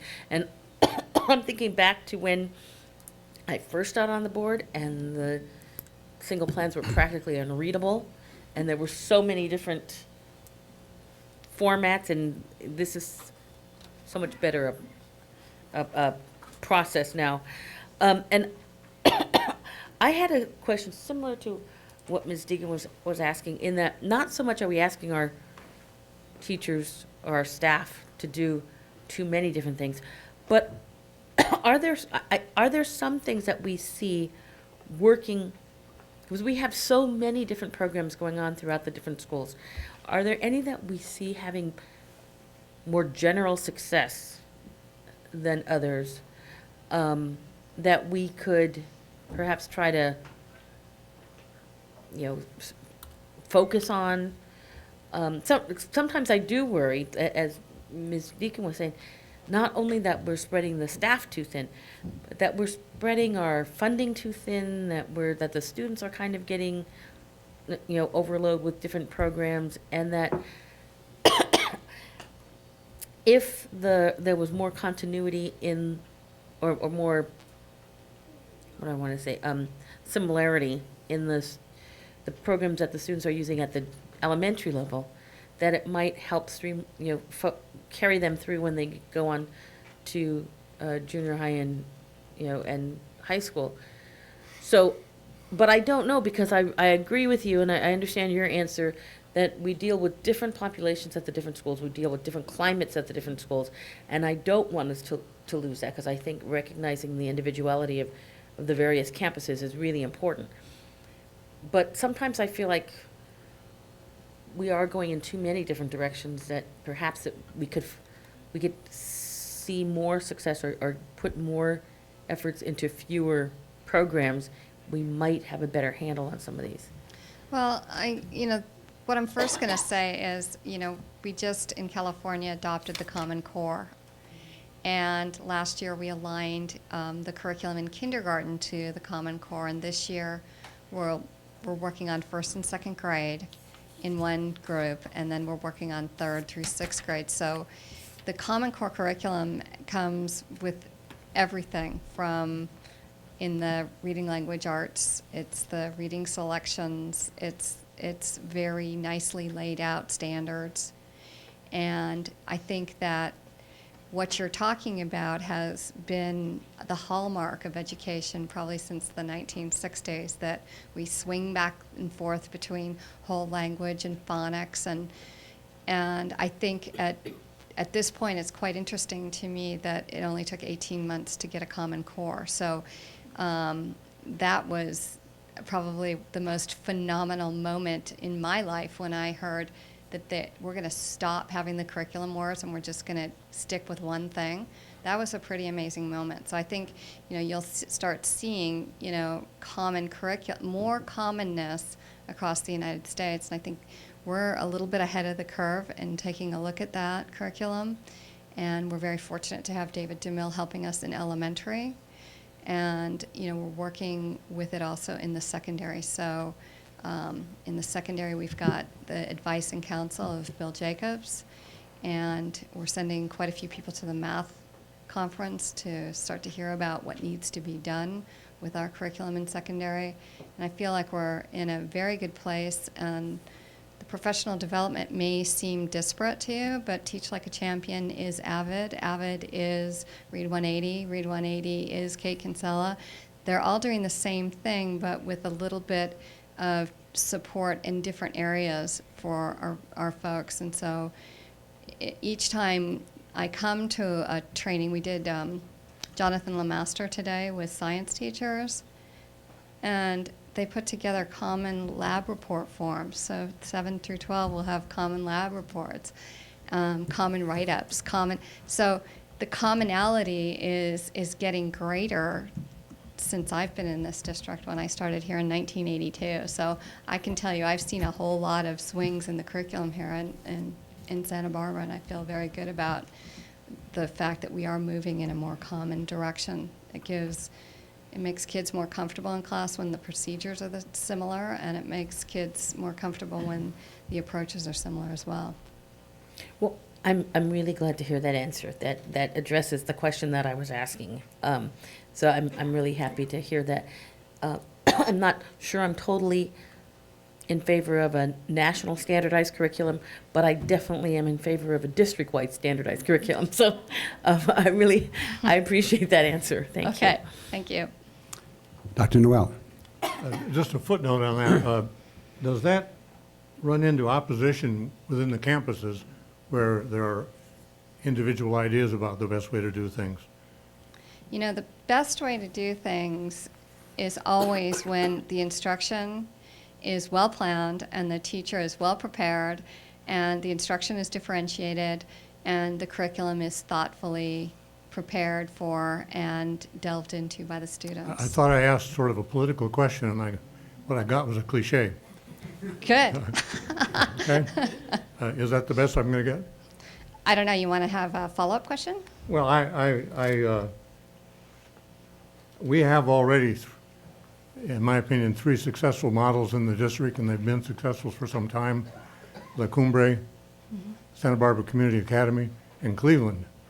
And I guess another way of putting my question is, have other schools been meeting a path to the door to find out what works there and how they can best do it at their school? Okay, that's a different question, and the answer to me, that that's the same question. Okay, it's very specific, and the answer is yes. The answer is yes. Yes. Okay. Dr. Noel, I would add that those schools in particular are particularly implementing our adopted curriculum with fidelity. And they look at the assessments religiously all the time. They do data analysis, and it is what's in our plans. It is the adopted curriculum. Great. I had some other observations.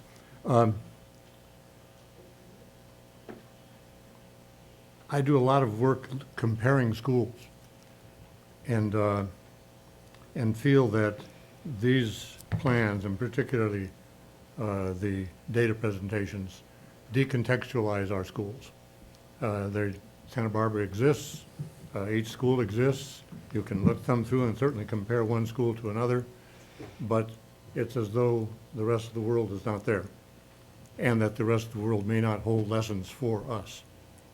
And I'm always concerned about that.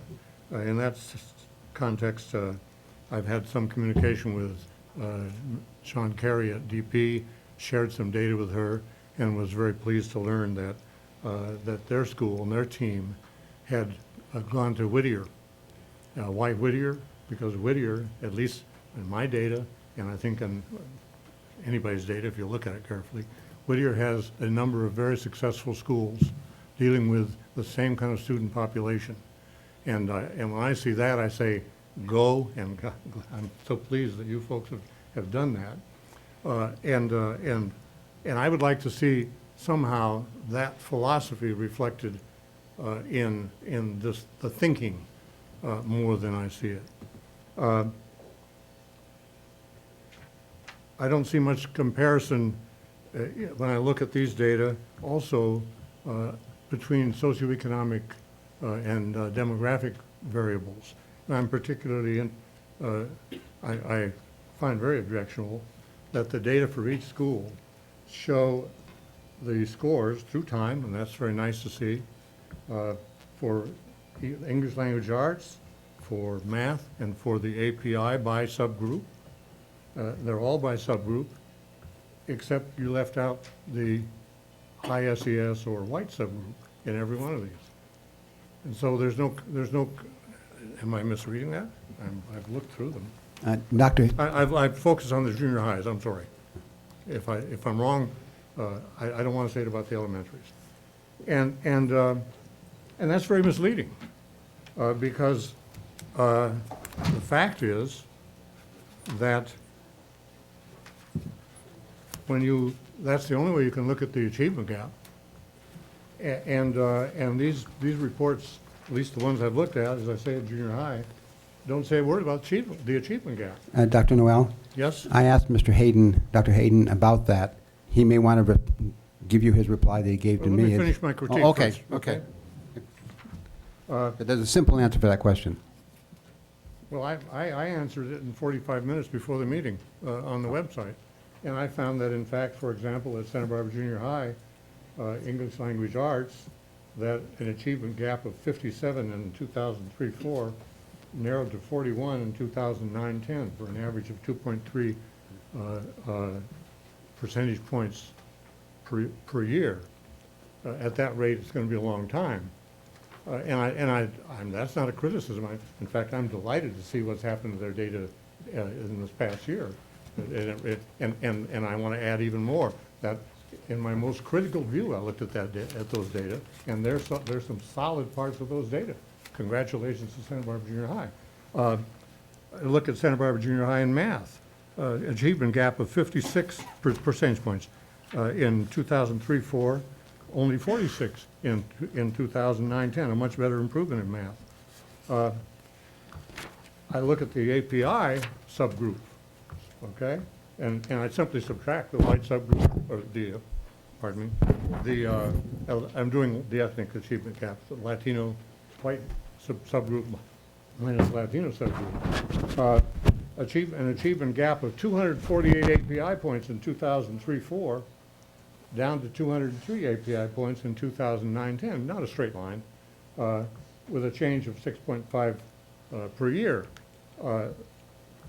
As I say, that's going to be a long time, and I think that's very important for us to know, and I think that's very important for the public to know.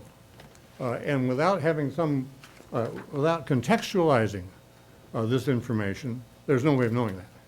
I would quarrel a little bit with some formats, and it's mostly because I've been teaching my own students something about how I had them read a little book on how to lie with charts, and I would pay attention to the axes on these charts. It makes a big difference if you're really talking about a variable that goes from 0 to 100 to top your chart out at 75 and then everybody's scoring 70 is very misleading, and I would quarrel with that, with those kinds of things.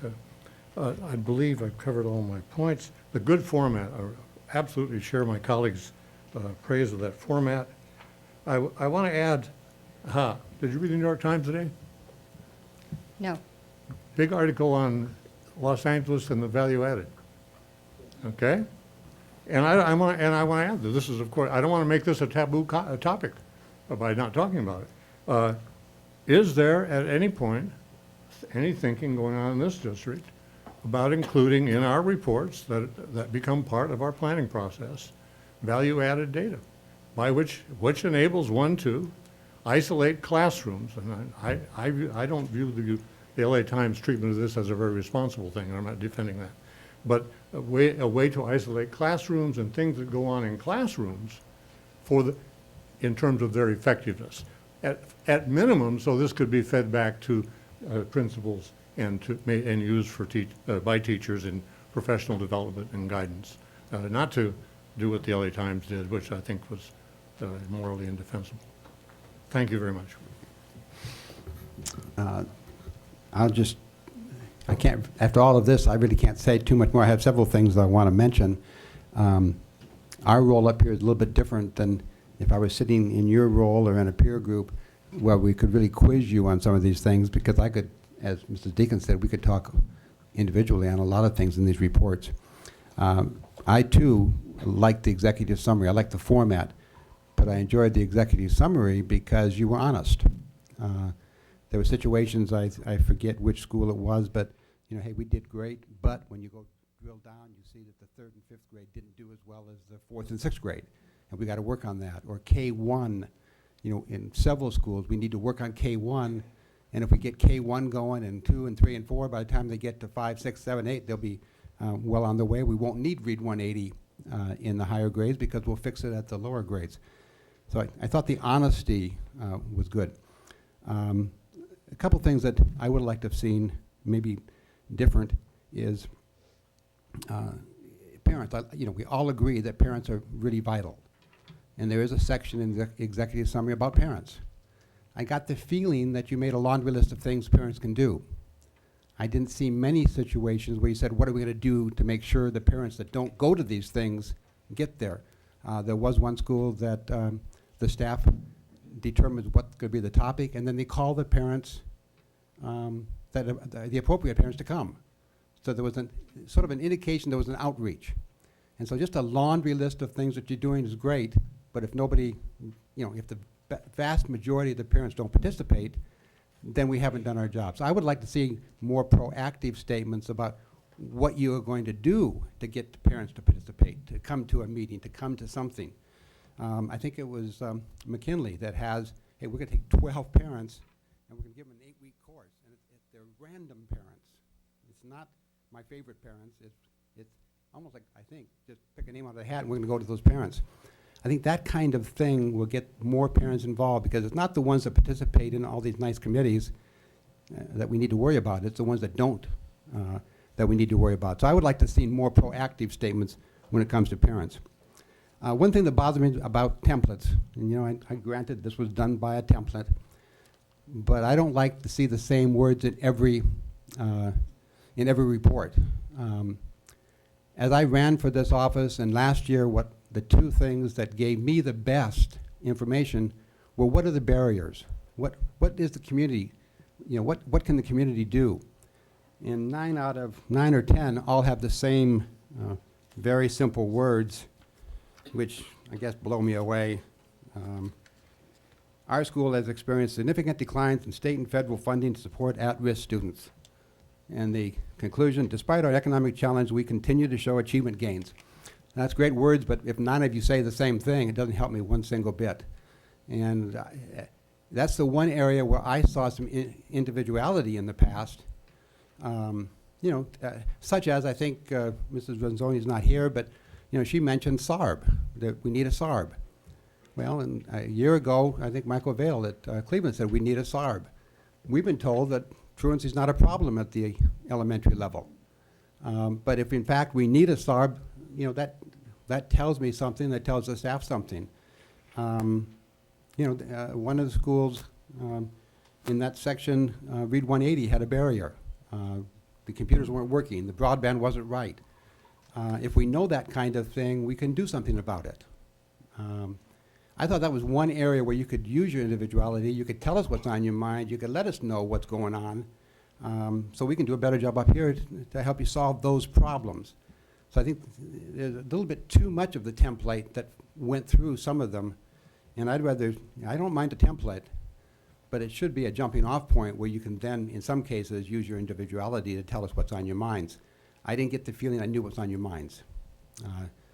I hope there was an effort to let us know what's on your minds, and there wasn't a reason not to, but I'd like to know what's on your minds. Those are the kinds of things I was looking for, and I think, obviously, a lot of work and effort went into these, and it's very much appreciated by everybody. Mrs. Cordero. Yes, thank you. You triggered two thoughts that I had forgotten to mention. One was just a general in the template where you have the required area, the description, and the conclusion. There were a number where the conclusions were very broad. Just something simple like, we will continue to maximize our resources and effort. I would have liked to have seen a little bit more specificity in those conclusions. And some of them were quite specific, but some of them were just very generic. So I'd like to encourage a little bit more specificity in all of those. And then the other area that has always been a concern to me, and I'd still like to see a little bit more of it, I felt like a lot of it was missing, is efforts to get the ELACs on campus together with the site plans. The site councils. I still don't see enough efforts going into bringing those two groups together. And in many cases, I felt like looking at the names and just making broad assumptions based on people's names, which could be completely incorrect. But in many cases, it looked like a lot of them had very little Latino representation on the site council. Perhaps just one, member from ELAC. And I would really like to see those much more integrated. So that was just a simple, another thing that I had forgotten to mention. Any other comments? Do I have a motion to approve the single plans for student achievement for all non-charter elementary and secondary schools with the exception of Santa Barbara High School? I will move to approve the site plans for all the secondary and elementary schools with the exception of Santa Barbara High School. Second? Further discussion? All those in favor say aye. Aye. Opposed? Motion carried 5-0. Thank you for your attendance and your attention and all the work you put into these. It showed a huge amount of effort, so thank you very much. Thank you, principals and vice principals. I also, and thank you, principals. I also know that to get a bigger view of what's going on at all of the schools, because this is just about categorical funding, that all of the principals tell me all the time that they really welcome you visiting the schools when you can. I know some of you are more able to than others, because that's how you really get to know what's going on at the schools in a broader sense. So thank you. You can stay if you want. Let's see what we have on the agenda. Is there time for a break yet? Let's see.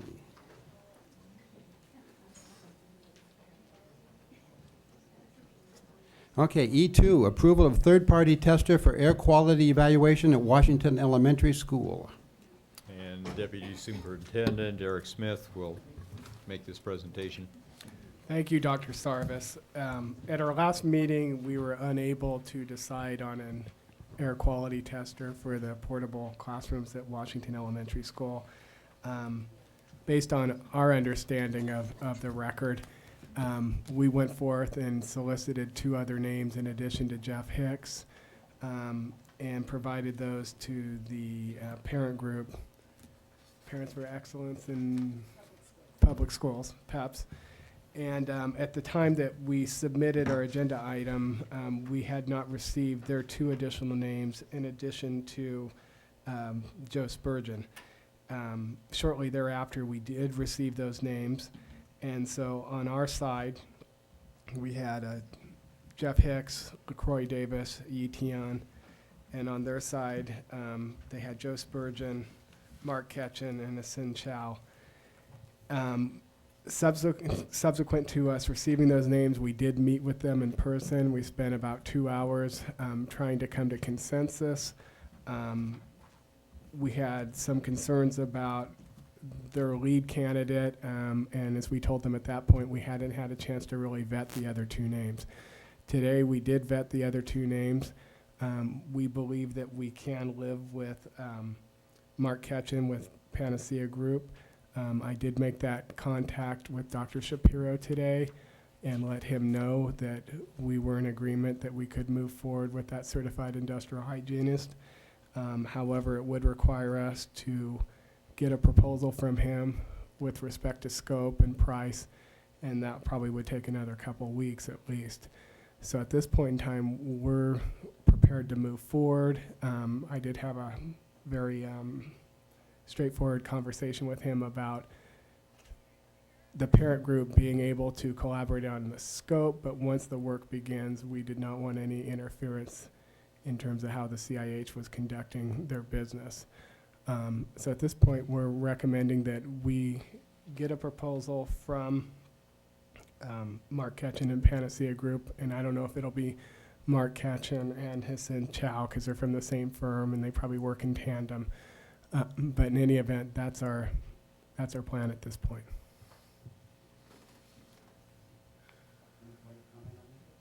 Public comment?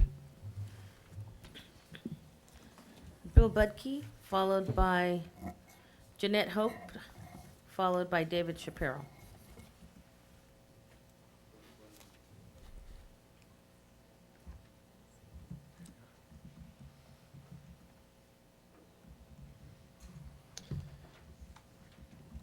Hey, thank you.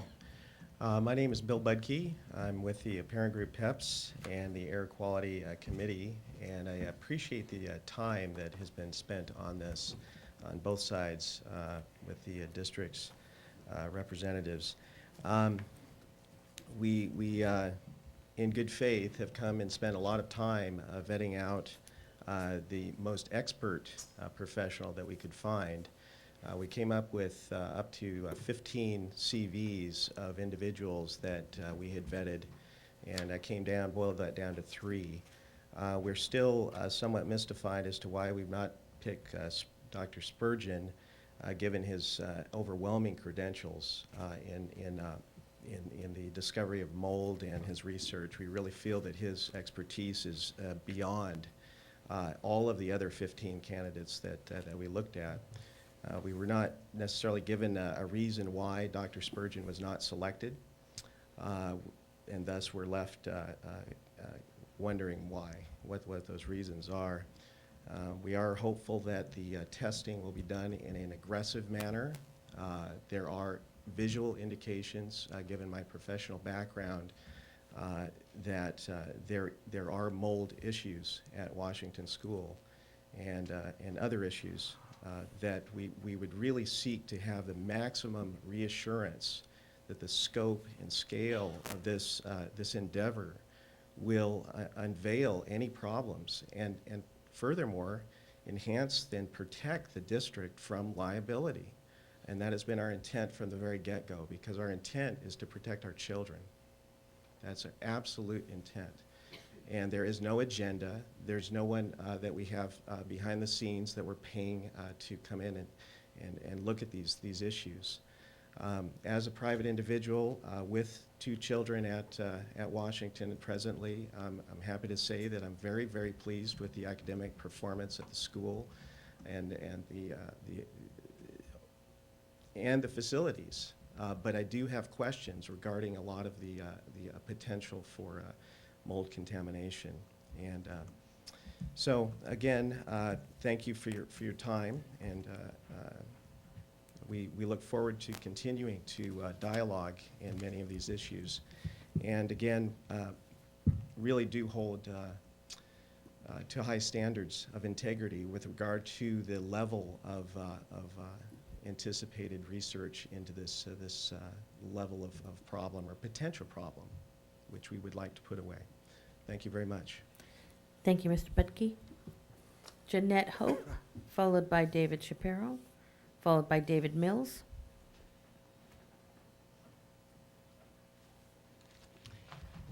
Hi, I'm Jeanette Hope. I'm a physician in family practice and environmental medicine, and I share the concerns of all of you, the health of the children and teachers. I think that has to be the biggest priority. There was no question in my mind that Dr. Joe Spurgeon was the most qualified candidate. And it was actually Professor Bedke who pointed out if you looked at all of their CVs, he would be the professor, the others would be the students. His qualifications are beyond those of anybody else. He has a PhD in analytic chemistry and environmental science. He's worked for the EPA, CDC, NIH, and he's extremely qualified, and it was baffling to me why he was not considered as a candidate to do the testing. The concerns that I have being in the field of environmental medicine is that it is fairly easy to get false negatives on these tests. It's essentially impossible to get a false positive unless somebody did something criminal and planted something that wasn't there. So the quality of the testing is key, and I think the parent group is very concerned about that. The testing for mold isn't as straightforward as it is for some other indoor air quality problems. Spore counts are historically used, but they are known to be inaccurate and fluctuate widely. And anybody in the field has seen cases where spore counts have shown absolutely no concern, and then a wall is tapped and it is filled with black mold. That even the professionals I spoke with have discussed this. So we don't have the types of standards when it comes to mold as some of the other indoor air quality concerns. But what is absolutely key is the visual inspection. And like you said, Professor Bedke's looked, been in the classroom, seen clear evidence of water damage, visible mold, and you know, that's a great concern. What did happen when I was speaking with these industrial hygienists is universally, they all agreed that the portables were never designed to be used for what they're used for, and they see a lot of problems in these portables. Obviously, with age, this gets worse, but the key seems to relate to ventilation and condensation building up as a result from this. There are other problems in regards to water damage, water intrusion from below, above. But definitely a concern, and we'd like it to be dealt with. Health concerns that are seen are, you know, the well-known cough, asthma, respiratory symptoms, upper respiratory, eye irritation. What isn't as well-known is 30 seconds. The immune dysfunction, neurotoxic effects, fatigue, sluggishness, poor concentration that can be seen. Differences in performance in people in healthy and unhealthy buildings have been seen repeatedly. And we just want to make sure that we find what is there and that it gets dealt with in the best possible way. And obviously, cost-effective way, and Dr. Spurgeon was very clear on being able to provide suggestions in solving these problems in a cost-effective manner. So I still think he's by far the most qualified candidate. Thank you, Dr. Hope. David Shapiro, followed by David Mills.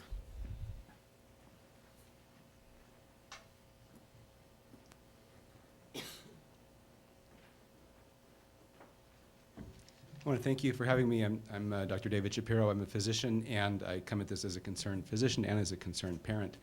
I think there's a tendency for many people to treat mold issues in particular as something that is an issue of hysteria, issue of something could be overblown. We all got mold in our house if you look closely enough. But these are actually very serious issues from a medical standpoint, as Dr. Hope has alluded to. Some of the toxic molds that are at play here are specific species of Penicillium and Aspergillus. And also the famous black mold, which we haven't seen at the school site, Stachybotrys. Of note, now we actually have sample-proven evidence of Penicillium and Aspergillus at the Washington Library site. And these are molds that produce a mycotoxin called aflatoxin, which is a known neurotoxin and one of the most potent carcinogens known to man. So while there may be a tendency to say, oh, it's just mold, let's not make a mountain out of a molehill, let's worry about our fiscal downside, let's worry about creating panic in the streets. We're talking about some very serious things that, when are abated, people come in hazmat suits and abate these with the same level of seriousness that any other highly hazardous material would be abated. So we're talking about something serious. Now, when we were tasked to come up with 3 names last time, we spent endless hours. I don't think the other 2 even gave themselves credit for how much work they put into this. And we felt that 3 was a semi-artificial constraint. In going through the search, over and over again, we kept being referred back to Dr. Joe Spurgeon as the most qualified person. As Dr. Hope mentioned, he has a PhD, actually. None of the other candidates had a PhD. He has a PhD in environmental health as well as analytical chemistry. He's an air pollution fellow at a doctoral level. Had extra training at Harvard. He's had extra training at the NIH, the NCI. He's worked at the EPA, the U.S. Department of Public Health. He's worked at the CDC, the Centers for Disease Control. He has an extraordinary CV. It's not just a little bit better than the others. It's at a level that's far, far beyond. And this is the kind of quality testing that we really feel, and this is what we emphasize in our discussion, should be brought. He's actually much better than the first tester we brought to your attention last time. We were perplexed why he was rejected, and we do appreciate Dr. Sarvis and Mr. Smith and Mr. Hetchonk working with us and reviewing our other 2 candidates, but quite frankly, we added those because we had a constraint of 3. Our clear first choice was Dr. Spurgeon. We do think there's a certain good faith effort by Dr. Sarvis and Mr. Smith to look at our list and to interview people they did, and we appreciate that.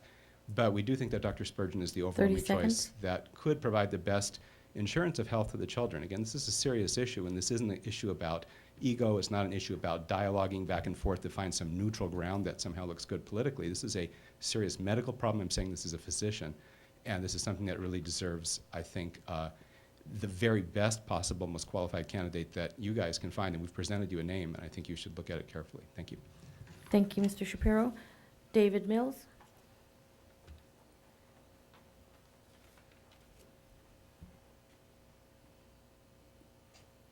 Good evening. I'm Dave Mills. I'm a physician, and I'm a parent of a 5th grader at Washington School. My son is now in his 3rd year, consecutive year, in the portables there at Washington. And as you know, the history of concerns about air quality at Washington School go back several years. As I understand it, they go back to at least 2004. And having reviewed the history of responses of the district to those concerns, I have to say that they don't inspire confidence. Rather, they suggest a district that may be more concerned about having the problem go away than solving the problem. Now, there's an opportunity for the district to clear the air, pardon the pun, and address the problem by choosing an air quality tester that is the best qualified and who has the confidence of the parents that are bringing the present concerns. That air quality tester is Dr. Joe Spurgeon. So I would simply like to ask the district to demonstrate its good faith in this matter by choosing Dr. Spurgeon as the air quality tester. Thank you. Thank you, Mr. Mills. That concludes public comment. I'll bring it to the board or to staff if they have any further comments.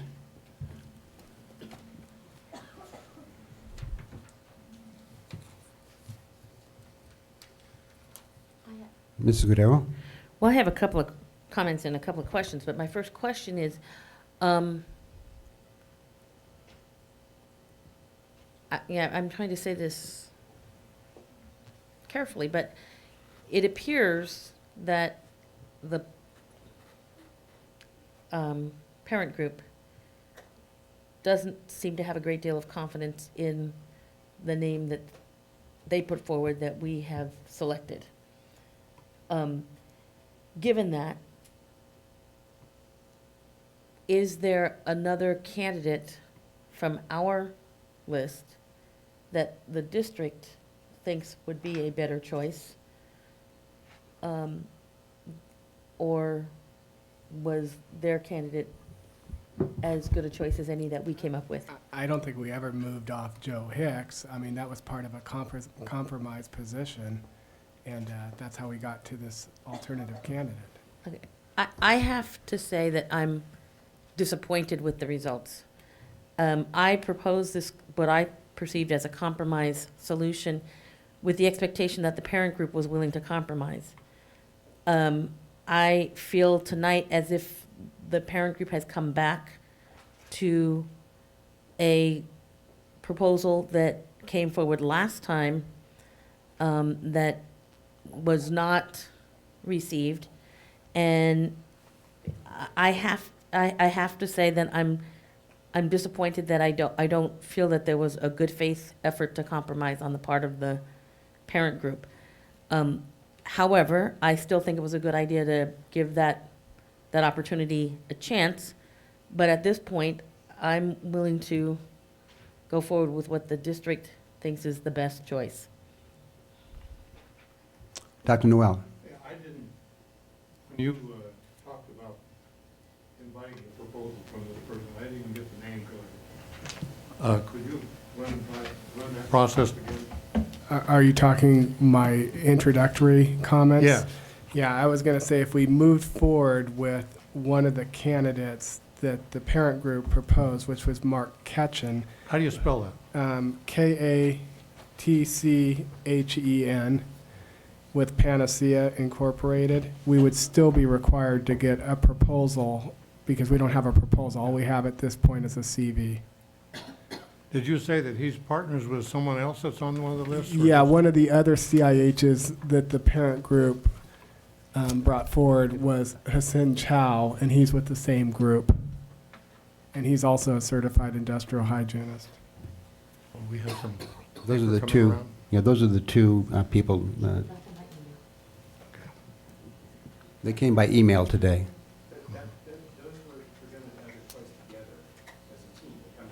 It didn't say that as far as I mean, I didn't, does it? Okay.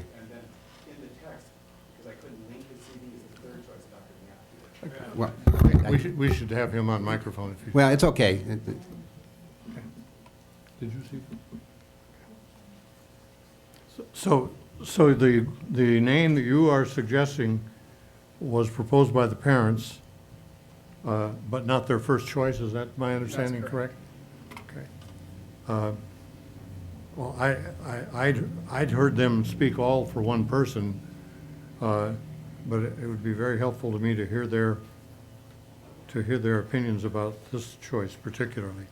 Well, while I gather he's a second choice, is he, I'm really asking, may we ask Yes, him to Doctor. come back? You can answer Dr. Noel's question. I think that our first choice, the point I was trying to make, our first choice was Dr. Spurgeon, sort of a long shot, but that we were tasked by the board to come up with 3 names. And so we had 2 criteria we were looking for, which was independence and excellence of qualifications. So we felt the top of those 3 was Dr. Spurgeon, but make no mistake, the other group was on our list. And I think Ms. Cordero maybe didn't quite, it's not that we reject them out of hand. We put them on the list. But, as I said, really, we see our job as advocating to get, this isn't an issue of compromising on some type of territorial dispute. It's an issue of finding the best person for the job, and we think this is the best person for the job. And we're not sure why there'd be any type of need to find a middle point from that. So in answer to your question, the other thing is, Dr. Spurgeon was our first choice. The Panacea Corporation, apparently they work from talking to them as a team. So Katchen and Chow worked together. And the third choice was Dan Napier, who there was a slight corruption in his PDF file, so I couldn't attach it as a attachment, but it's in the body of the text I sent. It says you can find his CV on this link, and I gave the link, and you would click on that to get it. So that was the third of our 3. So Katchen and Chow are sort of one choice together, if that answers that question. Thank you. And Mrs. Deacon? Oh, yeah, I'm sorry. We- Just to clarify this, that Ms. Cordero said that we didn't compromise. The name we brought last time was Chip Prokop. His name's off the list, so these are all new names, just for that. Mrs. Deacon? I guess I'd like to ask staff if they felt they had enough time to vet Mr. Catcher and his Ms. Chow, Mr. Chow. I think staff's recommendation would be to go with Jeffrey Hicks in the absence of moving forward with Jeffrey Hicks and basically in entertaining one of the parent group's candidates. Based on our limited amount of research, we could live with Mr. Katchen. Pending a review of the proposal. Absolutely. Anything would be conditional. I think we only have a proposal from Hicks. We don't have a proposal from any of the other CIHs at this point in time. So no matter who we choose, if other than Mr. Hicks, it would be back on our agenda in 2 weeks with a proposal, if they can do it in the next 2 weeks. In fairness, I understand the parents would like their first choice. But in fairness, the district would like its first choice. Now, if both can't get their first choice, and the district says, okay, we will take your second choice, to me, the district is being more than fair. Dr. Noel? I would like to disassociate myself from any statement that the district has a choice. The district hasn't made a choice. We have a recommendation from staff, which I have found puzzling from the outset because it's someone who is associated with an insurance company. And I mean, I don't go for medical advice with the insurance company. I go to the doctors and fight the insurance companies. And I just think there's a structural problem when the insurance company has a vested interest in which is, I looked them up and read their mission statement. It's all about commitment to reduce costs and risks. Hey, that's what insurance is about, I understand. But we're dealing with kids here, and I don't want to get too saccharine about that, but it is very important, and it is a different set of criteria. So to me, I've never understood. I don't know who Mr. Hicks is. I don't know much more than what I've read, but I just don't understand how he can be on the list because for structural reasons, that he comes from the wrong place. So I go down the list, and I'm delighted to see that there is in fact there are 2 lists, and they seem to have sets of names on them, and yes, I understand that this is in some sense a question that's compromise is a political term, and this is a question that transcends politics, but it probably is going to have a solution that comes from a vote, which ultimately is a choice that's made by this body. Can I clarify one thing? The name Jeff Hicks was basically provided by CISC, but CISC would not be paying the bill, and actually this type of work is excluded from their memorandum of coverage. So it would be coming strictly from the district's funds, just like any other of the other 5 independent CIHs would be. So the contractual relationship is between the CIH and the district, and CISC is not an intermediary in this. But if this ultimately led to something that would result in a claim, would not CISC be the one that pays the claim? Not on mold necessarily. And but on anything other else? property and liability issues, Yeah. that's correct. Yeah, okay, well, let's get that very clear. I mean, that's a conflict of interest. Okay. Mrs. Parker? First of all, thank you so much to these parents that have worked so hard on coming up with their list of names of certified industrial hygienists that that list that they put together and that the district looked at, they looked at, and I know that they looked at the list of names that the district came up with. I went ahead and once I got the names, I was looking everybody up on the web and seeing what they had done, and I did look at the Panacea Group, and they've done this exact work in other school districts, and it was a proposal that came forward from the parent group. It may not be their first choice, but it's an excellent and highly qualified choice. And so in the interest of moving forward, I'd like us to go ahead and to get a proposal from that group to get the testing done at Washington. Is that a motion? Do you need it to be a motion to get a proposal? I think so. That is a motion then. Second. And give the name again? It's the Panacea Group. Jack. Okay. Panacea. But That's a nice, hopeful, good ring to it. But are we, is one a leader and one's a teammate, or are they both equal, or? One's a principal and one's an associate, but if they work in tandem, I'm sure there's no problem getting one single proposal from both of them. But we want the lead, we want, Yeah, that would be, well, interestingly enough, Chow's the principal, but most of the work at the school district was done by Catchin, but I mean, we can. but do we prefer Catchem to be the, I think that I would prefer to leave it at the Panacea Group because they may have okay. their own schedule and possibilities, so. So the motion was, okay. We would be signing a contract with the corporate body, right? Correct. Mrs. Deacon? Well, I also just want to thank everybody for the time that they put into this, and I suspect if we stayed at this longer, we'd find more and more names, and I think the fact the parent group had 2 first choices tells us that, you know, the longer you keep looking, someone new and better may come along at any point, but at some point we know we need to get this done, and so I would rather move forward on this because it is a group that there's overlap here and mutual agreement, so of course we have to wait and see the proposal and make sure it's a good one and that they're going to test everything we want them to test, but I would certainly support this motion. Dr. Noel? Which raises the question, is there going to be a formal RFP to them? Because how the RFP is written is terribly important.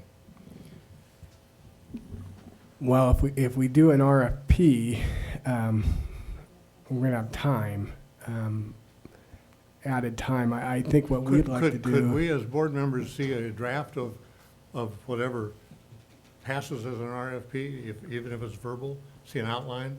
Yeah, we could get you an outline. Well, we had intended to put out a scope of work. Yeah, Right. exactly. Be a nice opportunity to look at it, criticize it, give it back, and then you go ahead and make the call. Okay. I'm anxious to move forward with testing, and we do want unbiased results. I think it's very important that we don't have anyone working to predispose or influence those results, and that includes making contacts to this group in advance of getting a proposal from them or at the time that they're doing the work. We will be happy to share the scope of work with the board, but I'm anxious to try to get them out here. They have to come and physically look at the site, review that scope of work, and give us a physical proposal and turn that around quickly. Yeah. Thank you. That'd be very helpful. Okay.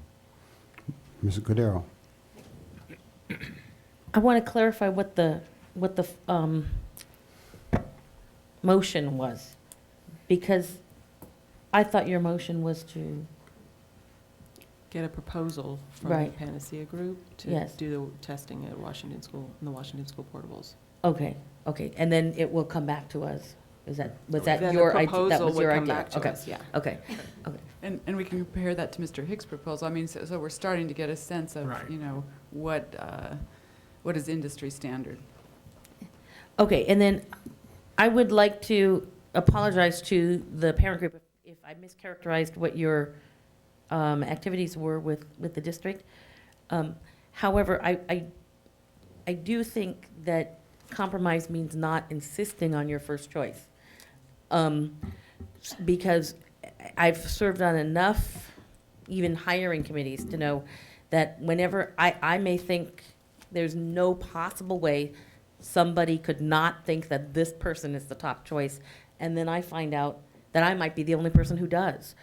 So it's a very subjective process, and although all of you may agree that that person is the top choice, the purpose was, it's not a compromise on who we think is going to do a good job. It's a compromise on, we don't necessarily, the district, I shouldn't say we, the district who was, staff who were discussing it with you might not necessarily have agreed that that was the top candidate. And so that's where the compromise needs to come in reaching someone, in finding someone that everybody can agree will do a good job. And I think that's what our goal is. So I'm happy to support this proposal. All in favor, say aye. Aye. Aye. Opposed? Motion carried, 5-0. Thank you. I'm going to go ahead with E3 and then F1, and then we'll take a break. E3, approval of resolution number 10/11-22, annual report of teacher assignments. This is yet again another one of those action items that you would normally see on consent, with the exception that the Department of Education wants to see it on action. Ann is here to answer any questions about it. It's a fairly perfunctory thing. Every year I look at the master schedules of all of our school sites to make sure that our teachers are either teaching within their credentials or are authorized under education code. What I provided you is the analysis of ed codes and the teachers that are teaching under those, as well as the coursework that they have taken that qualifies them. Mrs. Cordero. I will move to approve resolution number 10/11-22, annual report of teacher assignments. And I'll second it, but I do have a quick question. Okay. And that is just that, on the resolution, it's just about the departmentalized courses. I mean, obviously, it's just a That's very correct. limited number. Yeah. Okay. It's Right. what the ed code requires. Only certain ones require a requisition, others don't. And the rest is strictly informational. Are you required to provide the other information to us also? I am. We are audited on a semi-annual basis. Last year, we were audited. This information actually gets sent up to the Commission on Teacher Credentialing. Okay. Okay. That was my question, too. Any further discussion? All in favor, say aye. Aye. Opposed? Motion carried, 5-0. Thank And you. we will go to F1, request by SEAC to speak to the Board of Education. Vice President Kathy Abaca. Thank you. We were all going to fall asleep. Okay. Good evening, board members. Thank you for allowing us this time to speak to you this evening. I'm bringing you an update from the Special Ed Advisory Committee. On September 21st, we had our monthly SEAC meeting with a few new parents in attendance. Dr. Mills and some of her staff attended, gave us an update on what's new and exciting going on in special education. Felt the meeting went well, and we're planning an annual retreat to write new goals for 2012 to take place early in December. On October 19th, the SEAC held its very first candidate to the school board forum. There was about 35 people in attendance, and we felt that the questions encompassed education in general and special education in specific.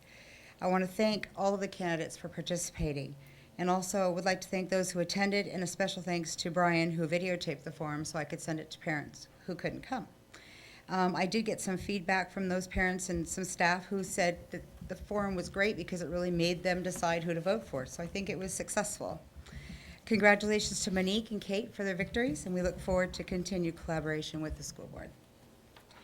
Our spotlight tonight is on inclusive education. I'm going to break from here for a second because I think it's very timely that we just heard about strategic plans in any of the schools that did not include special education. And sometimes just the mere fact that that exists is exclusive. Parents hold to a belief that we need to adopt the policy of offering all children the opportunity to be included. Despite the fact that the least restricted environment is a law, there are still children who could be integrated into a typical classroom so they could become practical members of society. Only through routine inclusion with their peers can our children participate in the square dancing event or sing in the spring sing. Only through child facilitation can our children choose their recess activity and actually play with their peers. We as parents wish that the Santa Barbara School District would adopt a policy of inclusion for all. We feel that we must lead by example. I was one of those parents that visited the Chime School in Woodland Hills a couple weeks ago. Every class has a general education teacher and a paraprofessional, they call them, for each child with an IEP. There's a week of paraprofessional training, mandatory, before the school opens. And it covers a variety of topics based on what the teachers and the staff feel are important. Every week, the general education teachers and the special education teachers meet by grade to talk and discuss curriculum and adaptation of that curriculum. The curriculum must be turned into the principal every week prior to it being given to the kids. All curriculum is adapted. One of the parents asked if they used a reading program such as Read 180, and the principal said no. And then she asked what program they use for their school, and the principal replied, "The standard curriculum is adapted for each child with an IEP."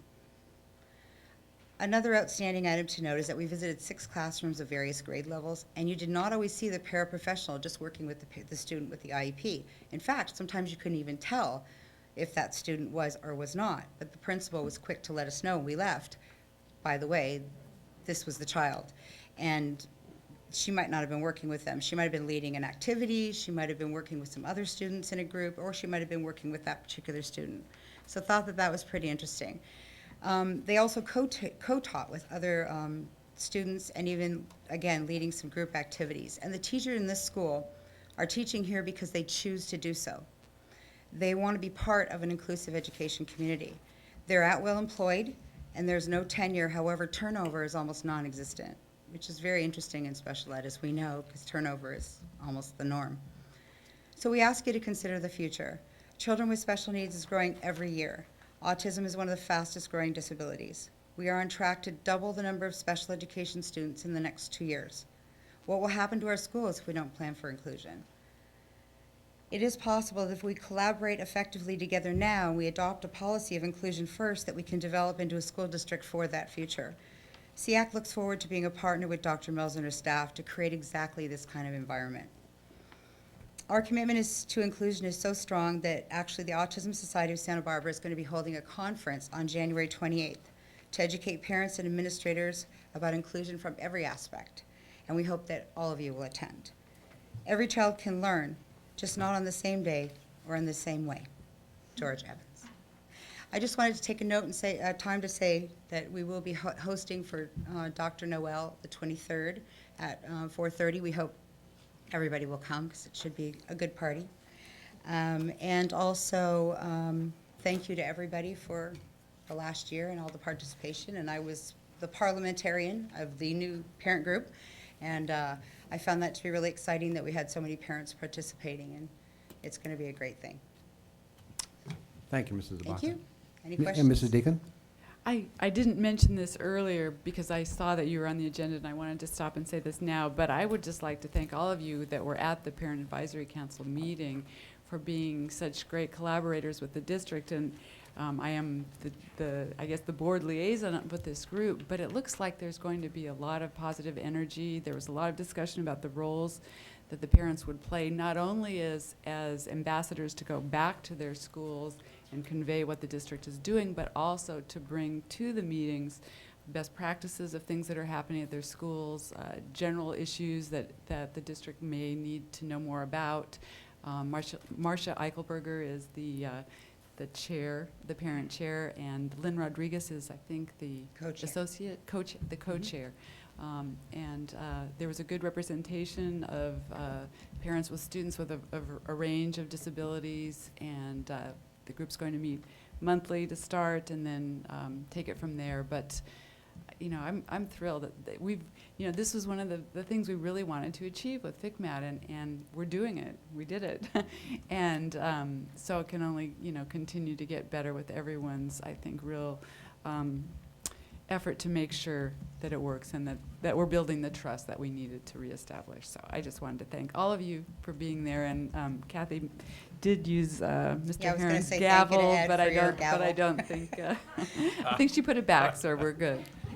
I just have never used a gavel before, but I'm sure that I'll learn how to use it more effectively by example. Your time is up. Okay. We're going to take a break. Come back at 9 o'clock.